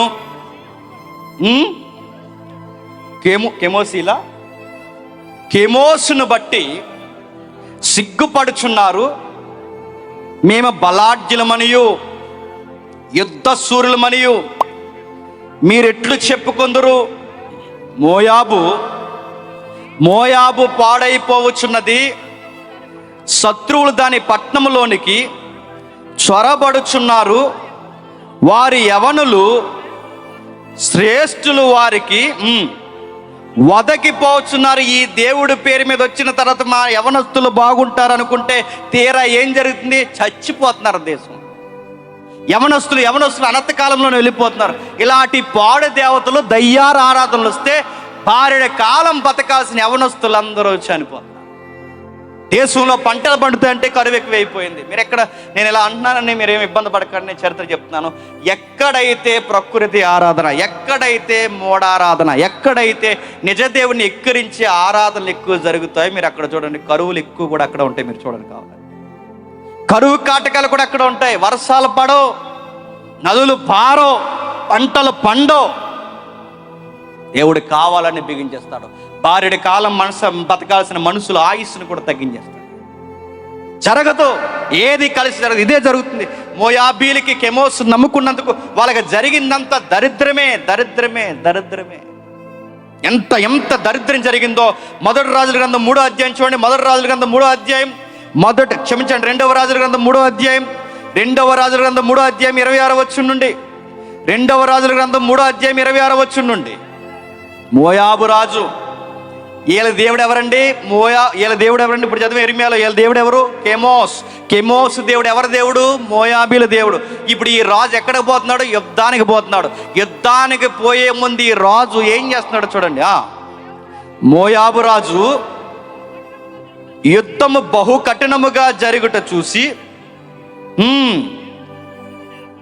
700 మందిని ఏర్పరచుకొని ఎదోము రాజునొద్దకు తీసుకుని పోటీ ఎత్తించిన గాని అతని వారి వలన కాకపోయిన అప్పుడు అతడు తనకు మారుగా ఏలవలసిన తన జ్యేష్ఠ కుమారుని తీసుకుని పట్నపు ప్రాకారాల మీద దహన బలిగా అర్పింపగా. ఇది చేసే పిచ్చి పని చూసారా? కెమోసు దేవుడిని నమ్మితే ఈ రాజు చేసే పని ఏంటండి? సొంత కొడుకుని, జ్యేష్ఠ కొడుకుని, అంటే తన తర్వాత పరిపాలించిన కొడుకుని కెమోసు దేవుడికి ఏం చేస్తున్నాడండి? బలేస్తాడు. కెమోసు దేవుడికి బలేస్తున్నాడు. అరే ఎందుకురా బలేస్తున్నామంటే విజయం రావాలండి. మీరు చెప్తే నమ్ముతారో లేదో, కొన్ని మన రాష్ట్రాలంటే ఇతర రాష్ట్రాల కోసం నేను మాట్లాడుతున్నాను.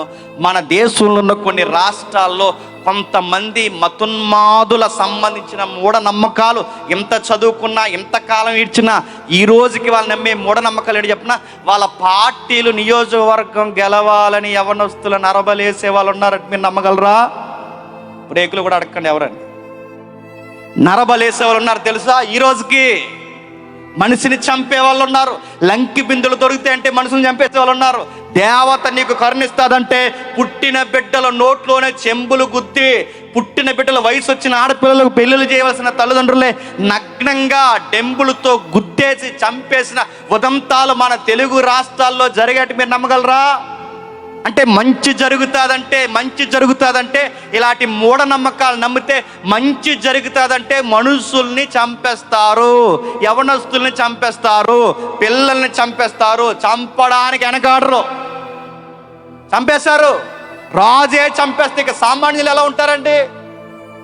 కొన్నిసార్లు కొన్ని ప్రకటనలు మీరు గమనిస్తారు లేదో, మేము గనక వస్తే అలా చేస్తాం, మేము వస్తే ఎలా చేస్తామంటే ఏం చేస్తావు? భోగం మేళలు ఎట్టుతావా? కొన్ని నియోజకవర్గాలు ఇవి చేస్తారండి. దేని పేరు మీద జరిగితే మరి ఇలాంటి ఎథిక్స్ లేనివి, నైతికత లేనివి, విలువలు లేనివి, ఇలాంటివన్నీ ఎవరి పేరు మీద చేస్తారంటే దేవుడు పేరు మీద చేస్తారు. దేవుడి పేరు మీద ఇలాంటి నృత్యాలా? దేవుడి పేరు మీద గంజాయి పంచడమా? దేవుడి పేరు మీద సారా పంచడమా? దేవుడి పేరు మీద ఇలాంటి భయంకరమైన విలువలు లేని ఊరేగింపులు ఇవి దేవుడి పేరు మీద. అదే చేస్తున్నాడు మోయాబు రాజు. సంప్రదింపులు జరిపాడు, వర్కౌట్ అవ్వలేదు. రాజకీయ పావులు కదిపాడు, వర్కౌట్ అవ్వలేదు. మరి ఏం చేయాలి? మొత్తం మీద దేవుడినే శాంతింపజేద్దామని నిజ దేవుడే కెమోస్, ఆ నల్ల, ఆ శనిదేవుడే దేవుడు అనుకుని ఆ శనిదేవుడికి ఏం చేస్తున్నాడు? కొడుకుని బలేస్తాడు, చంపేశాడు కొడుకుని. అంటే ఒక భయంకరమైన ఆరాధన వచ్చింది. కెమోస్ దేవుడు ఒక భయంకరమైన నరబలి కోరే దేవుడు. ఇంకా మీకు అర్థం కావాలంటే తర్వాత మళ్ళీ వచ్చేసరికి చరిత్ర మనకు కనబడుతుంది. మిల్కోము కనబడుతుంది. మిల్కోము అంటే రాజు అని అర్థం. సొలొమోను ఆరాధించిన దేవతల లిస్ట్ తెలుసా? ఆ లిస్టులో ఒక పేరే మిల్కోము దేవుడు. అంటే హేయమైన వాడు, అంటే చూడడానికి మనకు సిగ్గేస్తుంది అలా ఉంటాడు ఆ దేవుడు. ఇంకా డీటెయిల్గా అడగండి. ఆ దేవుడు ఆకారం అలా ఉంటుంది అనమాట. సిగ్గు అంటే ఇంకా బట్టలు ఆ దేవుడికి. ఆ దేవుడే మిల్కోము దేవుడు. సిగ్గు అంటే శృంగార దేవుడు. ఇడు కూడా శృంగార దేవుడు. రకరకాల దేవుడు అంటే ఇలాంటి ఆరాధన అంటే పెద్ద లేదంటున్నారు. మీరు చూస్తున్నారు లేదో ఈ మధ్యకాలంలో బట్టలు లేనోళ్ళనే దేవుడు అంటున్నారు. ఇంకేమంటామండి? బట్టలు లేని దేవుడు ఎవరు దాన్ని పెడుతున్నారు చెప్పిన? మంత్రులు దాన్ని పెడుతున్నారు. బట్టలు లేని ఆయన దగ్గరికి దాన్ని పెడుతున్నారు. ఆయన ఎలా బోసుకో ఇంకా అనకూడదు కానీ ఆ బోసుతో నిలబడి ఎలాగా కుమారుడు నిన్ను దీవించిన కాక అక్కడ మాకు ఎలాగయ్యారు అధికారులు మీరు అందరూ. నేను అడుగుతున్నాను, అలా మెజారిటీ ఓటింగ్తో గెలుతున్నారు. చూస్తూ ఉండండి. నార్త్ ఏరియా పరిస్థితులు మన వైపుకి మెల్లమెల్లగా వస్తున్నాయి.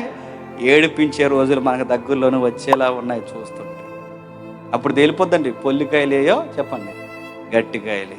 సరే, ఆ రోజుల్లో కూడా ఇలాంటి బోడు దేవుళ్ళని ఆరాధించడం ప్రారంభించాడు. మిల్కోమంటే ఆడొక అసభ్యకరమైన దేవుడు, హేయమైన దేవుడు, దరిద్రుడు, చూడడానికి అసహ్యంగా ఉంటాడు. ఇది ఎప్పటి నుంచి ఉన్నాడు? ఆ లేవి కాండం మోసే రాశాడే, అక్కడి నుంచి ఉన్నారు. ఇంటికి వెళ్తాను, రెఫరెన్స్ చెప్తాను. 18:21 ఉంటుంది. 20:2 నుంచి 5 వరకు ఉన్న ప్రస్తావనే ఈ మిల్కోము దేవుడు. ఆ మొదటి రాజు 11:5 ఉన్న దేవుడే ఈ దేవుడు. ఇన్ని రకరకాల దేవుళ్ళు వచ్చేస్తారండి. ఇలాంటి దేవుళ్ళు, ఇలాంటి భయంకరమైన ఆరాధన ఎప్పుడైతే వచ్చిందో పైన దేవునికి ఎలా ఉంటుంది చెప్పండి? బాధ అయిపోయింది, బాధపడిపోయాడు, ఎదురు చూశాడు. మరలా సంస్కరణ ఉద్యమం తీసుకొచ్చే, పస్కాను జరిగించే దావీదు లాంటి వాడు కావాలి. సొలొమోన్ లాంటి మొదట పరిపాలన చేసిన సొలొమోన్ లాంటి వాడు కావాలి. నాలాంటి మళ్ళీ నాకు కావలసిన సమూయేలు లాంటి చక్కటి ప్రవక్తలు కావాలి. రావాలని 300 సంవత్సరాల ముందు నుంచి ప్రవచనం చెప్పించి ఎదురు చూస్తున్నారు. రావాలి, సంస్కరణ ఉద్యమం జరిగించాలి. ఎప్పుడు వస్తాడో, ఎవరు వస్తారని చూస్తే మళ్ళీ దావీదు వచ్చాడు అనిపించేలా ఒక రోజు రావాలి. ఏం రావాలి? ఆ మిల్కోమును తీసిపాడేయాలి, ఆ కెమోస్ను తీసిపాడేయాలి, ఆ అష్టారతను తీసిపాడేయాలి, ఆ బయలును తీసిపాడేయాలి. దేశాన్ని దేవుడి పేరు మీద నాశనం చేస్తున్న ఈ దరిద్రపు ఆచారాలన్నింటినీ అడ్డుకట్టేసి నైతికతతో బ్రతకడం నేర్పించే రాజు రావాలి. ఎక్కడున్నాడు రాజు? వస్తాడని ప్రవచనం చెప్పించి మొదటి రాజుల గ్రంథం 13వ అధ్యాయంలో ప్రవచనం చెప్పించి అక్కడి నుంచి ఎదురు చూశాడు. ఇంటికి వెళ్ళినారు, చదవండి. మొదటి రాజుల గ్రంథం 13వ అధ్యాయంలో చెప్పిస్తాడు ప్రవచనం. ఒక రాజు వస్తాడు, ఆ రాజు పేరుతో సహా చెప్తాడు. జోసియా అంటాడు, ఆయనే ఓసియా. ఒక రాజు వస్తాడు, ఆ రాజు కొరకు 300 సంవత్సరాలు ఎదురు చూస్తాడు. అన్నట్టుగానే వచ్చాడు, అన్నట్టుగానే పుట్టాడు. విచిత్రంగా అనిపిస్తుంది. 8 సంవత్సరాలకి రాజు అయిపోయాడు. ఎన్ని సంవత్సరాలకండి? 8 సంవత్సరానికి దేవుడు కోరుకున్న రాజు అయిపోయాడు. చరిత్రలో ఎవరో 8 సంవత్సరాలకి 13 సంవత్సరాలకు రాజు అయ్యాడని మన ఇండియన్ హిస్టరీలో చదువుకుంటాం. ఆయన అయ్యాడో లేదో మన జీకే బిట్లుగా చదువుకున్నాం. కానీ మన బైబిల్ జీకే నేను చెప్తున్నాను, 8 ఏళ్ళకి రాజు అయిన కుమారుడే బాలుడే జోస్యా. 8 సంవత్సరాలకి ఆడుకునే కుర్రోడండి, నలుగురు తిరిగే దగ్గర తిరగాలనుకునే కుర్రోడని. కానీ ఆ కుర్రోడికి అప్పటికే తెలియకుండానే పెద్దరిక రాజరికపు వ్యవస్థ ఆయన భుజాల మీదకి వచ్చింది. చక్కటి రాజు అయిపోయాడు. అందరిలాంటి యవనస్తుడు కాదు, అందరిలాగా ఉండడు, అందరిలాగా తింగర పనులు చేస్తూ తిరగడు. దేవుడు అనే ఆశతో దేవుని తెర మీదకి వచ్చేసాడు.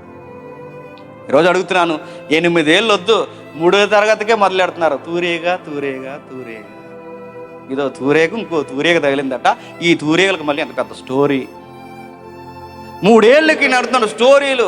ఏంట్రా డల్లగున్నావేంట్రా అంటే, ఆ వీడియో చూసారు లేదో, డల్లగున్నావేంటంటే ఈరోజు నా గర్ల్ ఫ్రెండ్ మాట్లాడలేదు మామయ్య అంటున్నాడు. ఆడు ఎంత ఉన్నాడంటే ఆడికి నిక్కర కూడా సరిగా లేదు. ఆడికి గర్ల్ ఫ్రెండ్, ఆవిడ మాట్లాడలేదని ఇటు తీవ్రంగా ఇంటికి వచ్చి ప్రగాఢ సానుభూతి తెలియజేస్తాడు. ఇంటికి వచ్చి హోంవర్క్ చేయకుండా. సినిమాల్లో కూడా, దరిద్రపు సినిమాల్లో కూడా ఎప్పటి నుంచి చూపిస్తున్నారని స్టోరీలు, లవ్ స్టోరీలు చిన్నప్పటి నుంచే చూపిస్తున్నాడు. బొరుగులాడి దగ్గర నుంచే స్టార్ట్ అయిపోతుంది వీళ్ళకి. చిన్నప్పటి నుంచి నేను అడుగుతున్నాను, చిన్న పిల్లలు ఏమన్నారండి ఈరోజు అడుగుతున్నాను. నేను చాలా సందర్భాలు చెప్తాను, మీకు కూడా చెప్తున్నాను. ఒకప్పుడు 10th క్లాస్ అయినా పెళ్ళి అంటే పెద్దగా మనకి ఏం తెలియదండి. పెళ్ళి అంటే నాకంటే మన ముందు తరాలకి, ఎందుకంటే 1989 తర్వాత తొంటరి బ్యాచ్ అంతా పుట్టారు మనమే. ఆ ముందు తరాలు చూడండి, ఆ తరాలకి 10th క్లాస్ అయినా వాళ్ళకి పెళ్ళి అంటే అంత తెలియదండి. పెద్దవాళ్ళు చెప్పేవారు ఆ సామెతలో పాటలు అలాగే చెప్తే కానీ వాళ్ళకి అర్థమయ్యేది కాదు. అప్పుడు స్టార్ట్ అయ్యాయి కాపురా. ఇప్పుడండి ఎరా పెళ్లి చేసుకుంటాడు సిగ్గుచ్చేస్తుంది, ఇంత ఉంటాడండి. నడుతున్నాను పెళ్లి చేసుకుంటారంటే ఏం తొన్నోడికి సిగ్గేస్తుంది అంటే ఆడికి అప్పటికే చెప్పండి చెత్త నాలెడ్జ్ ఎక్కువైపోయింది అనమాట. చిన్న పిల్లల మైండ్ పొల్యూట్ అయిపోయింది. పోనీ పెద్దోళ్ళన్నా అన్యాయంగా ఉన్నారంటే రేపో మాపో కాటుకు కాలు చేసి ముసలోడు ఏదైనా పెళ్లి చేసుకుంటావు అంటే నాకెందుకు లేరా వయసు అయిపోయింది అంటలేదు. నాకెవరెత్తారు ఇప్పుడు అంటే ఎత్తే చూసారా, పెద్దోడు బాగాలేదు చెప్పండి, చిన్నోడు బాగాలేదు, ఎక్కడా బాగాలేదు. సొసైటీ గొల్లయింది. కానీ ఆ టైంలో చూడండి 8 ఏళ్ల కుర్రోడు రాజు అయిపోయాడు. ఎక్కడ? మొదటి దినవృత్తాంతాల గ్రంథం 34వ అధ్యాయం, మొదటి దినవృత్తాంతాల గ్రంథం 34వ అధ్యాయం మొదటి వచనం చూడండి. త్వరగా ముగించుకుందాం. మొదటి దినవృత్తాంతాల గ్రంథం 34వ అధ్యాయం మొదటి వచనం. హోషేయ ఏలన ఆరంభించినప్పుడు 8 ఏండ్ల వాడై యెరూషలేములో ఎన్ని సంవత్సరాలు? 31 సంవత్సరములు ఏలును. హోషేయ ఏలన ఆరంభించి 8 ఏండ్ల వాడే యెరూషలేములు. ఇప్పుడు బాగా పెట్టినాను, యెరూషలేమును రాజధానిగా ఏలుతున్నాడంటే ఈ రాజు ఏ రాజు అండి? మర్చిపోయారు చరిత్ర, మళ్ళీ మొదలెట్టమంటారా? చెప్పండి. ఇజ్రాయెల్ ఎన్ని దేశం విడిపోయింది? 2 దేశాలు, ఉత్తర భూభాగం, దక్షిణ భూభాగం. ఇశ్రాయేల్ వేరు, యూదా వేరు. ఇజ్రాయెల్ దేశానికి రాజధాని ఏంటి? షోమ్రోను. ఇప్పుడు చెప్పండి, యూదా దేశానికి రాజధాని ఏంటి? యెరూషలేము. ఇప్పుడు యెరూషలేమును రాజధానిగా చేసుకున్నాడంటే ఈ రాజు ఏ రాజు చెప్పాలి? యూదా రాజు. అంటే ఈయన యూదులకు రాజు అయ్యాడు. 8 ఏళ్లకు యూదులకు రాజు అయ్యాడు. యెహోవా దృష్టికి నీతిని అనుసరించుచు కుడికైనను ఎడమకైనను తొలగకుండా తన పితరుడైన దావీదు చూపించిన ప్రవర్తనకు సరిగ్గా ప్రవర్తించిన అబ్బాయిని చూస్తుంటే దావీదుని చూసినట్టే ఉందట. దావీదు గారు కూడా అంతే కదండి. చిన్న పిల్లోడుగా ఉన్నప్పుడు గొర్రెల వెనకాల చక్కటి పాటలు రాసుకుంటుంది. చిన్న పిల్లోడుగా ఉన్నప్పుడే ఆ తాడోడు డైలాగులు కొడితే ఆ తాడిగాడు ఆడి పేరేంటి చెప్పండి? గొలియాతుగా. తాడిగాడిని నేలకేసి కొట్టాడు చిన్న పిల్లోడుగా ఉన్నప్పుడు. ఆడి శిరస్సును బద్దలు కొట్టాడు కత్తితో, ఆడితలే నరికి చిన్న వయసులోనే యెహోవా యొక్క నామాన్ని గొప్ప చేసి పడేశాడు. ఆ రోజు అన్నాడు, రే దావీదు, నా దేవతల పేరు మీద నేను వస్తున్నా, నీ సంగతి చూస్తానంటే దావీదు అన్నాడు, నీ దేవతల పేరు మీద నువ్వురా, నా దేవుడి పేరు మీద నేను వస్తా. ఈరోజు ఇశ్రాయేలు దేవుడే ప్రపంచానికి దేవుడని ప్రూవ్ చేస్తా, నేను కొట్టని. ఆ రోజు దేవుడు ఉన్నాడని నిరూపించిన గొప్ప రాజు దావీదు గారు. ఆ చిన్న వయసులో దావీదుని చూస్తే ఎంత ముచ్చట వస్తుందో అలాంటి ముచ్చట ఈయన చూస్తూ వస్తుంది. ఎవరిని చెప్పండి? హోషేయ. చక్కగా జరుగుతుంది ఆ జోషియా పరిపాలన జరుగుతుంది. ఆ జరుగుతుండగా 34వ అధ్యాయం 8వ వచనం చూడండి. అతనికి ఏలుబడి యందు 18వ సంవత్సరమున ఏలుబడి యందు 18వ సంవత్సరం. ఇప్పుడు ఆ సంవత్సరాలు ఈ సంవత్సరాలు 8 ఏళ్ళకు రాజు, ఇప్పుడు 18. 8 ఏళ్ళకు రాజు, ఇప్పుడు 18. అంటే అక్కడ మొదటి సంవత్సరం ఆయన ఏళ్ళను ఆరంభించినప్పుడు 8 ఏండ్ల వాడే. ఇప్పుడు ఆ వయసుని ఈ 18 ఏళ్ళ పరిపాలన కలిపితే వచ్చే ఏజ్ ఫిగరే 26 సంవత్సరాలు. ఎంత? 26 సంవత్సరాలు. 26 సంవత్సరాల వయసులో ఉన్న కుర్రోడు దేవుని కొరకు దావీదులా కనబడతాడు. ఈరోజు కుర్రోళ్ళు మిమ్మల్ని అడుగుతున్నాను, ఈరోజు కుర్రోళ్ళు బాత్రూంలోకి పోనట్టుకు వెళ్ళిపోతున్నారు. బాత్రూంలోకి పోనేది అంటే ఇప్పుడు ఫేస్బుక్లో పోటీ పెట్టాడు, లోపల అది ఇప్పుడు లైక్లు ఎంత ఇచ్చారో, డిస్లైక్లు ఎన్ని ఇచ్చారో, కామెంట్స్ ఏంటి ఇప్పుడు తెలియకపోతే లోపల కార్యక్రమాలు జరగబడి అవదు. ఈరోజు నన్ను ఎవరు లైక్ చేయలేదు, ఇంకా నేను స్నానం చేయని బడికి చెప్తాను. ఈరోజు ఫోను, తినే దగ్గర ఫోను, కూర్చున్న దగ్గర ఫోను, బండి మీద వెళ్ళేటప్పుడు ఫోను, చివరికి బాత్రూమ్కు పోయిన ఫోను. నీ ఫోనే నీ సగ జీవితం నాశనం చేసి పడాలి. ఆ కుర్రోని చూడు, దేవుడు ఎక్కడున్న దేవుడు, సింహాసనం మీద ఉన్న దేవుడు, సింహాసనం దిగిన దేవుడు, ఎక్కడ పోయినా ఆ అబ్బాయికి దేవుడు దేవుడు దేవుడు దేవుడు దేవుడే తన జీవితంలో సౌందర్యం. దావీదును చూపిస్తున్నాడట. చక్కటి రాజు, మంచి పరిపాలన, 26 సంవత్సరాలకి మంచి పరిపాలన జరిగిస్తున్నాడు. అయితే అప్పటికి ఒక విషయం జరుగుతుంది, దేవాలయం మరమ్మతులు చేయండి అన్నాడు. ఏం చేయాలట? దేవాలయానికి మరమ్మతులు. ఏం దేవాలయం ఉంది అప్పటికి? సొలొమోను మందిరం కట్టించాడుగా. ఆ సొలొమోను మందిరానికి మరమ్మతుల కార్యక్రమం చేయించారు. ఈ మరమ్మతులకి అప్పటికి ఒక ఖజానా మెయింటైన్ చేసిన పెద్ద చరిత్ర టైం లేదు కానీ నేను 2 చెప్పుకుంటూ వెళ్ళిపోతున్నాను. 190 సంవత్సరాలు అంటే ఇతని కాలానికి 190 సంవత్సరాల ముందు నుంచే ఒక ఖజానాని ఫామ్ చేస్తారు, ఒక సొసైటీని ఫామ్ చేశారు. దేనికి సొసైటీ అంటే ఊరందరూ పెద్దలు డబ్బులు వేయాలి. ఎవరెవరైతే ఇశ్రాయేలు యూదులు ఉన్నారో వాళ్ళందరూ డబ్బులు వేయాలి.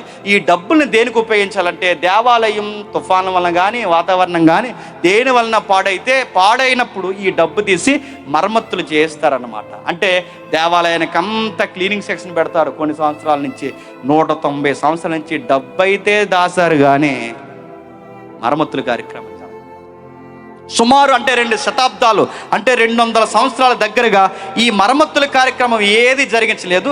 సరిగ్గా అదే టైంలో జరుగుతున్న టైంలో, ఆ మరమ్మతులు జరుగుతున్న టైంలో లోపలున్న ఆ ఏవైతే కూజాలు, లోపలున్న వస్తువులు, ఈ మందసాన గడప లోపల పెట్టేశారు. ఇవన్నీ బయటికి తెచ్చి దులిపి అంతా చేస్తారు. ఎందుకంటే ఈ దేవాలయం పట్టించుకునే రాజులు ఎక్కడ వచ్చారు? కెమోస్ని ఆరాధించే వాళ్ళు ఎక్కువైపోయారు, మిలుకోమును ఆరాధించే వాళ్ళు ఎక్కువైపోయారు, బయలుని ఆరాధించే వాళ్ళు ఎక్కువైపోయారు, దేవాలయాన్ని పట్టించుకునే వాళ్ళు తక్కువైపోయారు. అందుకే దేవాలయానికి మరమ్మతులు లేవు, దేవాలయానికి శుభ్రం లేదు.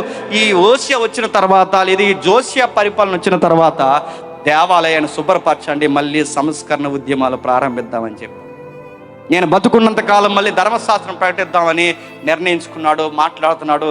అంత చక్కగా ఆ శుభ్రత జరుగుతుండగా సరిగ్గా అదే టైంలో ఆ దేవాలయం శుభ్రం చేస్తున్నప్పుడు ఒక నకలు దొరికింది.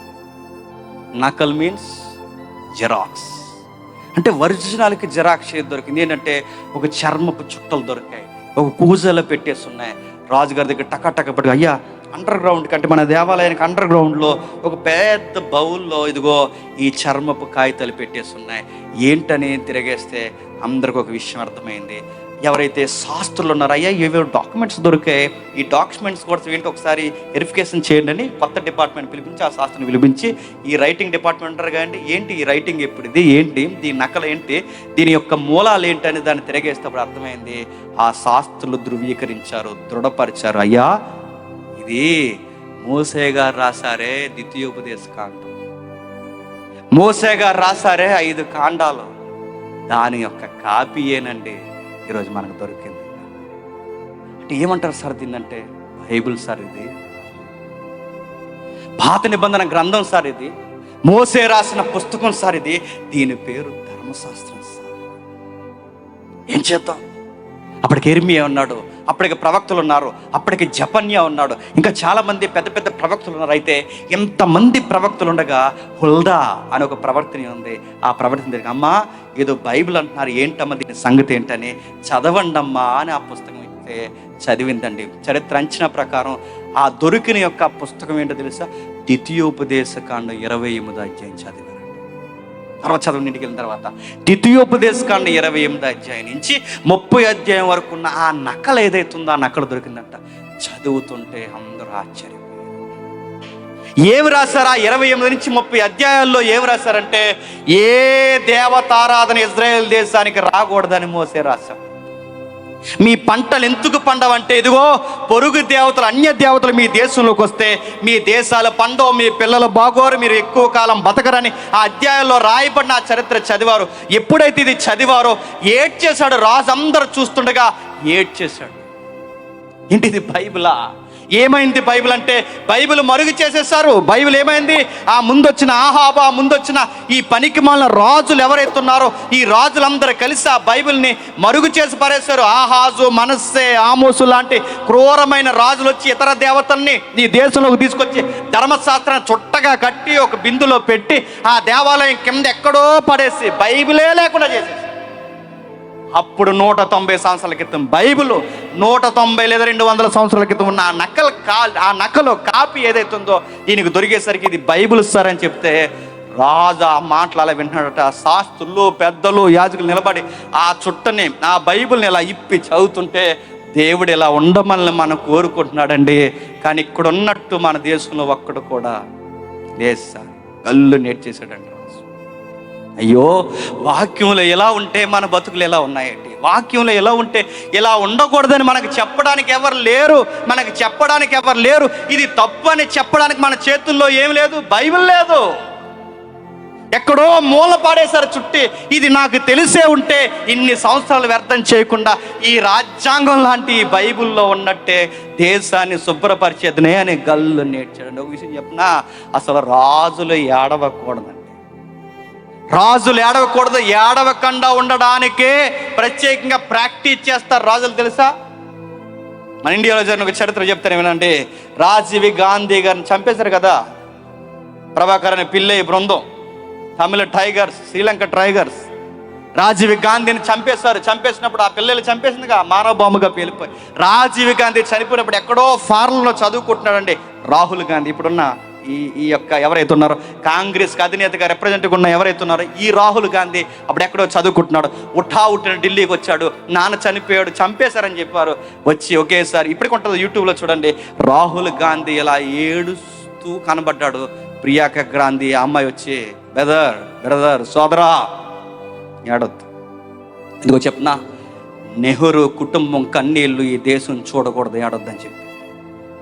మన రాజులు మనం ఏడిస్తే, నాయకులు మనమే ఏడిస్తే దేశం ఒంటరి అయిపోతుంది. బ్రదర్ ఏడొద్దని చెప్పి ప్రియాంక గాంధీ చెప్పింది ఏడొద్దని. ఒక ఆడపిల్ల తన సహోదరుడికి చెప్తుంది, రాహుల్ గాంధీ నువ్వు ఏడవద్దు. అందుకే మీరు చూడండి, హిజ్కియాకు రోగం వచ్చిందన్నప్పుడు, మీరు చరిత్ర ఇంటికి వెళ్తారు చదవండి, హిజ్కియాకు రోగం వచ్చిందన్నప్పుడు ముఖం ఎటేపుకి తిప్పుకుని ఏడ్చాడట. ప్రజలు చూస్తుండగా రాజులు ఏడవకూడదు. అందుకే అప్పుడప్పుడు ఇంట్లో ఎవరైనా చనిపోయినప్పుడు పెద్దోళ్ళు ఏడుస్తుంటే ఇలాంటి పెద్దవారు వాదార్చడానికి వచ్చి నువ్వే ఏడుస్తాలు ఏమైపోతారా అంటారు. చూసారా? వేడకో, నువ్వు స్ట్రాంగ్గా లేకపోతే వాళ్ళు ఏమైపోతారు? ముందు నువ్వు ఏడుపు వచ్చిన పళ్ళ కింద నీ ఏడుపుని బిగించి అన్నీళ్ళు రానివి కంటే పెద్ద దిక్కుగా ఉన్నవాడు ఏడవకూడదండి. రాజులు ప్రాక్టీస్ చేస్తారు. అందుకే హిజ్కియా గోడ వైపుకి తిరిగి ఏడ్చాడు తప్ప ప్రజలు చూస్తుండగా ఏడవలేదు. ఎవ్వరూ ప్రజలు, నాయకులు చూస్తుండగా ఏడవకూడదు. ఏడ్చాడంటే నాయకుడిగా ఓడిపోయినట్టు. ఏడవకూడదు. కానీ ఈ రాజు ఏడ్చేశాడు, తట్టుకోలేకపోయాడు. ఎంత ఏడ్చాడంటే ఎక్కెక్కి ఏడ్చాడు. ఎందుకు ఏడ్చాడు?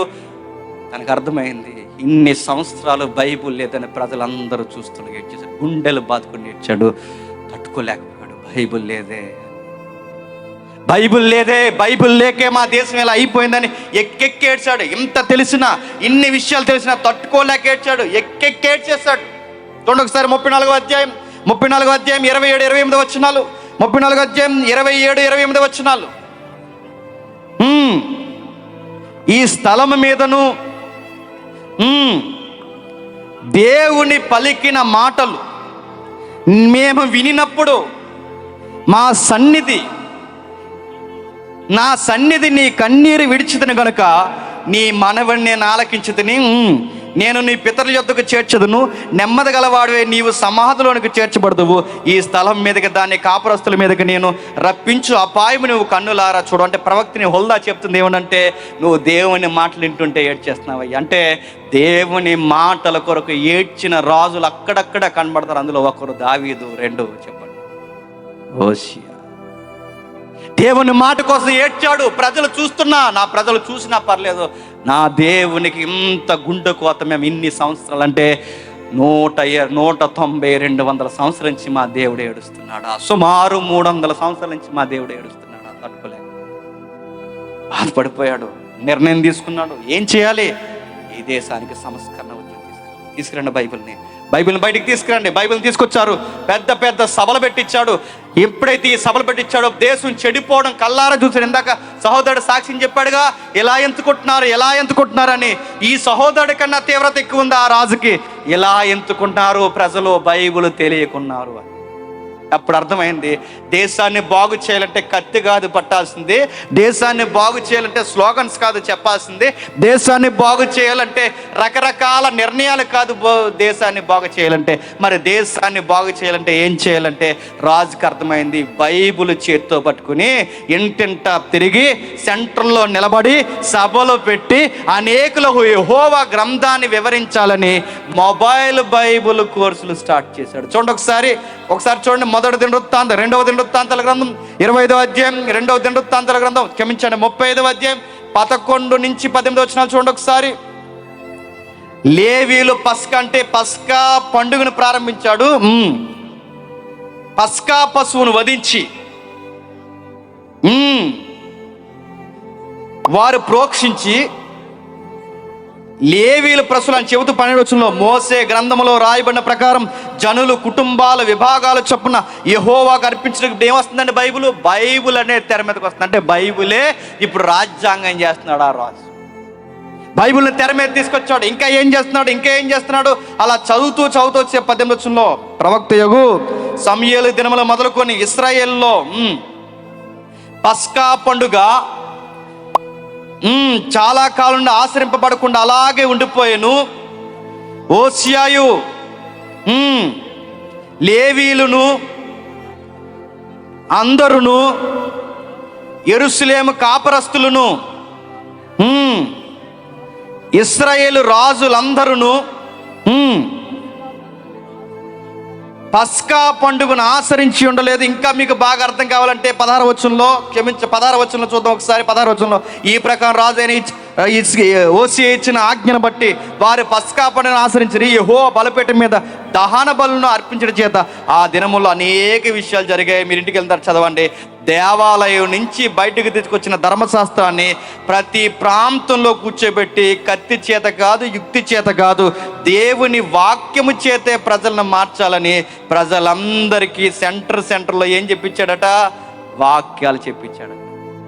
మీరు ఇంటికి వెళ్ళిన తర్వాత చదవండి. ప్రతి సెంటర్లో కూర్చోబెట్టి వాక్యాలు చదివించాడంటే ప్రతి ఒక్కరికి ఎక్కడ ఒకసారి 2వ దినవృత్తాంతాల గ్రంథం 17వ అధ్యాయం 2వ దినవృత్తాంతాల గ్రంథం 17వ అధ్యాయం 9-10 వచనాలు చూడండి. 2వ దినవృత్తాంతాల గ్రంథం 17వ అధ్యాయం 9-10 వచనాలు. వారు యెహోవా ధర్మశాస్త్రమును గ్రంథమును చేతపుచ్చుకొని యోధా వారి మధ్య ప్రకటన చేయొచ్చు, యోధా పట్టణములన్నిటిను సంచరించుచు బోధించుచు రాజు ఏం చెప్పాడట? కత్తులు పట్టుకుని తిరగండి రా అని చెప్పలేదట. మరి యెహోవా గ్రంథాన్ని పట్టుకుని ప్రతి సెంటర్కి వెళ్ళి ప్రతి పట్టణంలో ఇలాంటి బైబిల్ సభలు పెట్టించి ప్రజలకి సువార్త చెప్పండి రా అని చెప్పించాడంట. ఇప్పుడు బాగా వినండి. ఆచారాలు, మూఢనమ్మకాలు, బలి నైవేద్యాలు, మనుషులను చంపుకోవడాలు, వికృత చర్యలు అన్నీ పోవాలి అంటే ఈ ప్రపంచానికి విరామం లేకుండా అందాల్సింది ఒకే ఒక్కటి. దాని పేరు చెప్పండి, వాక్యము. గుర్తుపెట్టి ఆ కుమారుడికి అర్థమైంది వాక్యం చెప్పించాలని. అందుకే బైబిల్ని విస్తారంగా బోధించాడు, విస్తారంగా అందించాడు. అందుకే ఓసియా కాలంలో దేశము శాంతి సమాధానం నెలకొంది. ఎన్ని కార్యక్రమాలు చేయించాడు? 1 పస్కా, 2 బైబిల్, 3 బోధ. మీకు బైబిల్ అలవాటు ఉంటే గమనించండి, సేమ్ అపోస్తుల కార్యము 2వ అధ్యాయంలో ఏది జరుగుతుందో చెప్పండి, ఓసియా కాలంలో కూడా అదే జరిగింది. ఏం జరిగింది? సహవాసమందును, రొట్టె విరుచుట యందును, బోధ యందును. రొట్టె అంటే ఏంటండి? పస్కాకి క్రొత్త నిబంధన గుర్తే చెప్పండి, రొట్టె విరువుట. సహవాసం, యెహోవా ఆజ్ఞ, బోధ. ధర్మశాస్త్రం అంటే ఏవైతే మనం ఈ రాజు కాలంలో చూస్తున్నామో, ఈ జోసియా కాలంలో జరిగిన ఉద్యమమే మళ్ళీ ఎప్పుడు జరుగుతుందండి? అపోస్తుల కార్యముల 2వ అధ్యాయంలో కూడా జరుగుతుంది. అంటే పస్కా ఏం చేస్తున్నారంటే, పస్కా అంటే రొట్టె ద్రాక్షరసం. పస్కా ఏం చేస్తున్నారు? సహవాసంలో ఉన్నారు. ఇప్పుడు యెహోవా ధర్మశాస్త్రం బోధ వింటున్నారు. అంటే క్రొత్త నిబంధన వరకు ఈ రోజుకి మన బాధ్యత ఏంటి చెప్పండి? ఈ ధర్మశాస్త్రాన్ని ప్రపంచానికి మనం చెప్పాలి. చెబుతున్నారు ఈరోజు బైబిల్ విస్తరించి మాట్లాడితే మనం ఏం చేస్తాం చెప్పనా? ఆవు అని ఆవులేదు. మనకేం కావాలి చెప్పనా? మనకేం కావాలంటే వాక్యాలు, బిడ్డా రా రా అనగానే ఏ అన్నదట, పో అన్నాడట, పోను అందట. ఏ పో అన్నాడు, పోను అంది. ఎక్కడి నుంచి వచ్చావు? అక్కడి నుంచి వచ్చాను. పో అన్నాడు, నేను పోను. పో అన్నాడు. చాలా చూసాం ఇలాంటివి అంది. ఇలాంటివన్నీ చూద్దాండి ప్రోగ్రాం. మనం ఎంటర్టైన్మెంట్ ప్రోగ్రాంలు అయిపోయాయి. క్రైస్తవ వేదికలు పట్టుమని వాక్యము విస్తరించి గంట మాట్లాడే సిలువను కూర్చిన వార్త చెప్పే వాళ్ళు కరువైపోయారు. రోజు ఎంటర్టైన్మెంట్ ప్రోగ్రాంలు ఎక్కువైపోయాయి. వర్షిప్ వచ్చింది ఈ మధ్యకాలంలో కొత్తగా. వర్షిప్ చెయ్యాలి కానీ వర్షిప్ పేరు మీద తందనాలు ఆడుతున్నారు ఈ మధ్యకాలం. పాస్టర్ గారే డ్యాన్స్ చేస్తున్నాడు గొడవలు. ఎంత స్పీడ్గా చేస్తున్నాడు ఆయన, అంగి చేసుకుని. ఎంత స్పీడ్గా పాస్టర్ గారు డ్యాన్స్ చేస్తున్నారు, వీళ్ళు డ్యాన్స్ చేస్తారు. అంత డ్యాన్స్, మొత్తం డ్యాన్స్ బేబీ డ్యాన్స్ ప్రోగ్రామ్ పెట్టుకుని వీళ్ళు తగిలించే ట్యాగ్ గడి చెప్తున్నా, ఇది దావీదు నృత్యం అన్నారు, ఇది దావీదు డ్యాన్స్ అన్నారు. ఇది దావీదు డ్యాన్స్ కాదు, ఇది డ్యాన్స్ బేబీ డ్యాన్స్. ఇది దావీదు డ్యాన్స్ కాదు. ఎవడన్నాడు ఇది వర్షిప్ అని? ఇది డిస్కో డ్యాన్స్. ఇది light of lights, lights on lights off, పొగ మళ్ళీ మధ్యలో పొగ వచ్చేస్తుంది, అలా పొగ. అడుగుతున్నాను, ఇలాంటివన్నీ చేస్తే ఈ సొసైటీ మారదు. ఎంటర్టైన్మెంట్ ప్రోగ్రాలు పిలిచి పేర్లు పెట్టుకుని పిలుచుకోడా దీనివల్ల కాదండి. ఈ సమాజం మారాలంటే మీకు నచ్చినా నచ్చకపోయినా ఈ గ్రంథాన్ని సిగ్గు లేకుండా, భయం లేకుండా ఎవరేమనుకున్నా ఈ వాక్యం చెబితేనే మారుతారు. గుర్తుపెట్టుకోండి. ఇది చెప్పకుండా ఏ సోది చెప్పిన ఈ ప్రపంచం మారదు. ఈ వాక్యమే చెప్పాలి. అందుకే బైబిల్ స్టేట్మెంట్ ఇచ్చింది, జనులు వినుట వలన మారుతారు. ఆ వినుట క్రీస్తును గూర్చిన మాట వలనే మారుతారు. దాని పేరే వాక్యము. అది 2 అంచులు గల ఖడ్గము. ప్రతి ఒక్కరితో మాట్లాడుతుంది. ప్రతి ఒక్కరితో అంటే నీతో ఎవడెవడితో ఎలా మాట్లాడాలో నాకు తెలియకపోవచ్చు, ఇక్కడ ఉన్నవారికి తెలియకపోవచ్చు, కానీ ఎవరితో ఎలా మాట్లాడాలో ఈ వాక్యానికి మాత్రమే తెలుసు. చాలామంది ప్రార్థన చేస్తారు ఏమనంటే, ప్రభా అనేక హృదయాలు ఇక్కడికి వచ్చాయి, ఎవరి హృదయానికి తగ్గట్టుగా వాళ్ళతో మాట్లాడు ప్రభు అంటే. ఎవరి హృదయాలకు ఎన్ని ఉన్నాయి? రకరకాల హృదయాలు ఉన్నాయి ఇక్కడ. అన్ని హృదయం అంటే ఎవరి హృదయానికి తగ్గట్టు అలా మాట్లాడచ్చు. అలాగా అంటే ఆడికి ఏం కావాలి? ఆ హృదయంలో ఏముందంటే నాకు ఇల్లు కావాలి. అంటే ఇప్పుడు నేను వాక్యం ఏమేం చెప్పాలంటే, నీ ఇల్లు వచ్చునుగాక అని చెప్పాలా? నీకు పెళ్ళి కావాలి, నీ పెళ్ళి అవ్వనుగాక అంటే ఎన్న ఎవరెవరికి ఏ హృదయాలు కావాలి కాదు, అన్ని హృదయాలకి ఒకే ఒక్క వాక్యం కావాలి. ప్రతి ఒక్కరిని ఒకే సత్యము గడిగి పడేయాలి. ఎవరెవరి హృదయాలకి ఏం కాదు, అన్ని హృదయాలకు ఒక్కటే. ఆ ఒక్కటే, దాని పేరు వాక్యము. ఆ వాక్యము క్రీస్తుని గూర్చిన మాట. అపోస్తులు ఆ వాక్యాన్ని పట్టుకెళ్ళారు. ఆ పట్టుకుని ఆ ఎఫెసీ పట్టణంలో నిలబడ్డారు. ఆ ఎఫెసీ పట్టణంలో ఫేమస్ దేవత ఉంది. ఇంటికి వెళ్ళి చదవండి, నేను ముగించేస్తున్నాను. ఆ ఫేమస్ దేవతే అర్తిమీదేవి.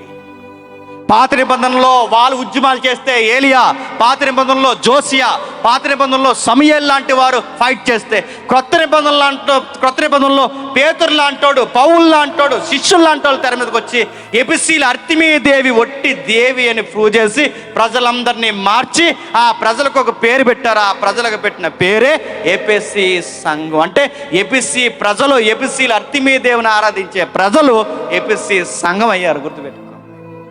మార్చేశారు, ఎక్కడికక్కడే మూఢనమ్మకాలు తోసేశారు, మార్చారు, ప్రజల్ని సంస్కరణ ఉద్యమంలోకి తీసుకొచ్చారు. అందుకే ప్రభు అయిన యేసుక్రీస్తు వారు సర్వలోకానికి వెళ్ళి సర్వ సృష్టికి ఇదిగో ఈ సువార్తని చెప్పండి. ఏమని చెప్పాలి?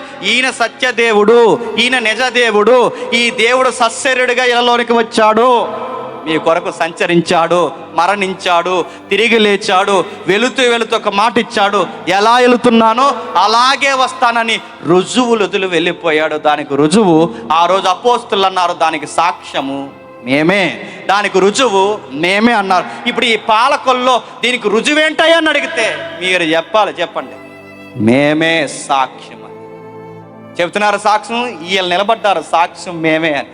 నేను అడుగుతున్నాను, మీరు నిలబడాలి. మీ ఈదికి, మీ ఊరికి, మీ ప్రతి ప్రాంతానికి మీరు నిలబడాలి. మేమే ఈ సత్యదేవుడికి సాక్ష్యం అని. మనమే సాక్ష్యం చెప్తున్నాం. సాక్ష్యం చెప్పమ్మా అని మైకెత్తే ఏం చెప్తాం? మొన్న వరకు గేదె పాలు లేదండి, ఇవాళ 2 లీటర్లు ఇచ్చింది. నీ సాక్ష్యం, నీ గేదె, నీ వ్యవహారం పో. సాక్ష్యాలు ఇవే. కిడ్నీలో 2 రాళ్ళు ఉన్నాయండి, 3 వారాలు వచ్చాయండి, ఇప్పుడు నిటారుగా నిలబడ్డానని చెప్తాను.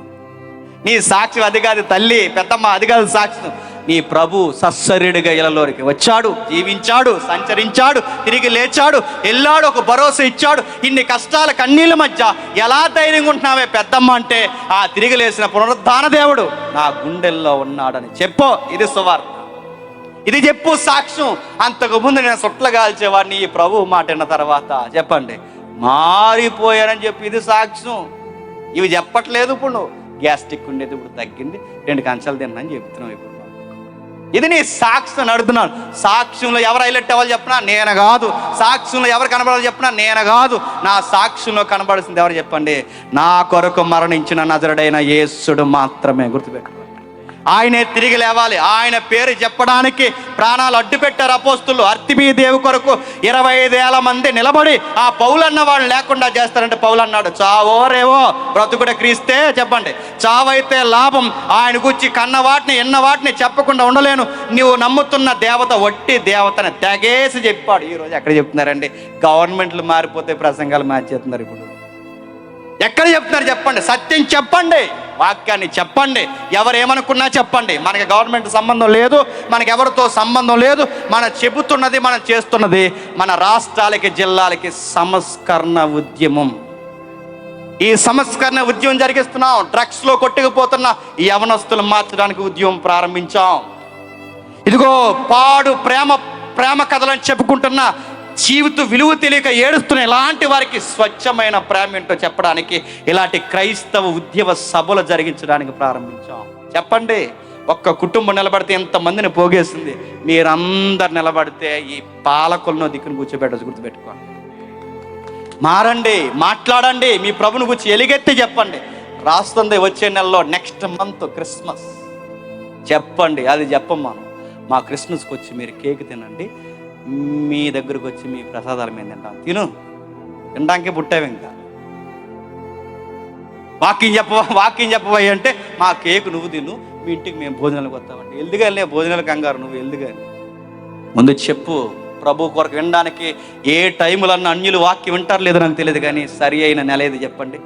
డిసెంబర్, క్రిస్మస్ సీజన్లో వింటారు. కూర్చోబెట్టు, ఒక మంచి ప్రసంగికుని పిలువు, ఒక పెద్ద ఆయన ఎవరో ఒకరిని పిలువు, కూర్చోబెట్టు. అయ్యా మాకు ఏ స్కిట్లు లేవండి, ఏ డిస్కో డ్యాన్సులు లేవండి, డీజేలు అసలు లేవండి, జీడిపిక్కుల సాంగ్లు గట్ట ఏమీ లేవండి, మాకు వాక్యమే కావాలండి, ఇదిగో చెప్పండి అయ్యగారు అన్నప్పుడు ఈ కొత్తోడు వచ్చి కూర్చుంటే మెస్సయ్య ఎందుకు పుట్టాడో తెలిస్తే ఆ రోజే ఆడ ప్రభువుని అంగీకరిస్తాడు. గుర్తుపెట్టుకోండి. అందుకే డ్యాన్సులు తగ్గించండి, వాక్యాలకి పెద్దపీట. వాక్యాన్ని గౌరవించండి. మధ్యలో అడావుడు చేసి ఉన్న వాక్యాన్ని చెడగొట్టడానికి ఎమ్మెల్యే గారిని, ఎంపీని పిలవకండి, పాస్టర్ గారిని పిలవండి, వాక్యం చెప్పించండి, వాళ్ళకే ప్రథమ స్థానం ఇవ్వండి. నీ డ్యాన్సులు ఏమన్నా ఉంటే చిన్నపిల్లలు ముద్దుగా వేస్తారు, వాళ్ళతో వేయనియండి, బాగుంటుంది చూడడానికి. వాళ్ళకి వచ్చిరా అని డ్యాన్స్ చేస్తారు. నువ్వు వెయ్యకు ఎద్దులాగా మేము చూడలేకపోతున్నాం. మాకు సిగ్గేస్తుంది, నీకు సిగ్గేతలే, అటోకెగురు అటోకెగురు మాకు సిగ్గేస్తుంది, కింద కనబడిపోతావేమో. నువ్వు వెయ్యకురా రాయ్, నువ్వు వెయ్యకు. అక్కడ ఆ చిన్న పిల్లలతో 4 మాటలు 4 పాటలు పాడించు, పెద్ద ఆయన చేతిలో మైకి పెట్టు, ప్రభు అయిన యేసుక్రీస్తు వారి కొరకు ఎలుగెత్తి చెప్పు.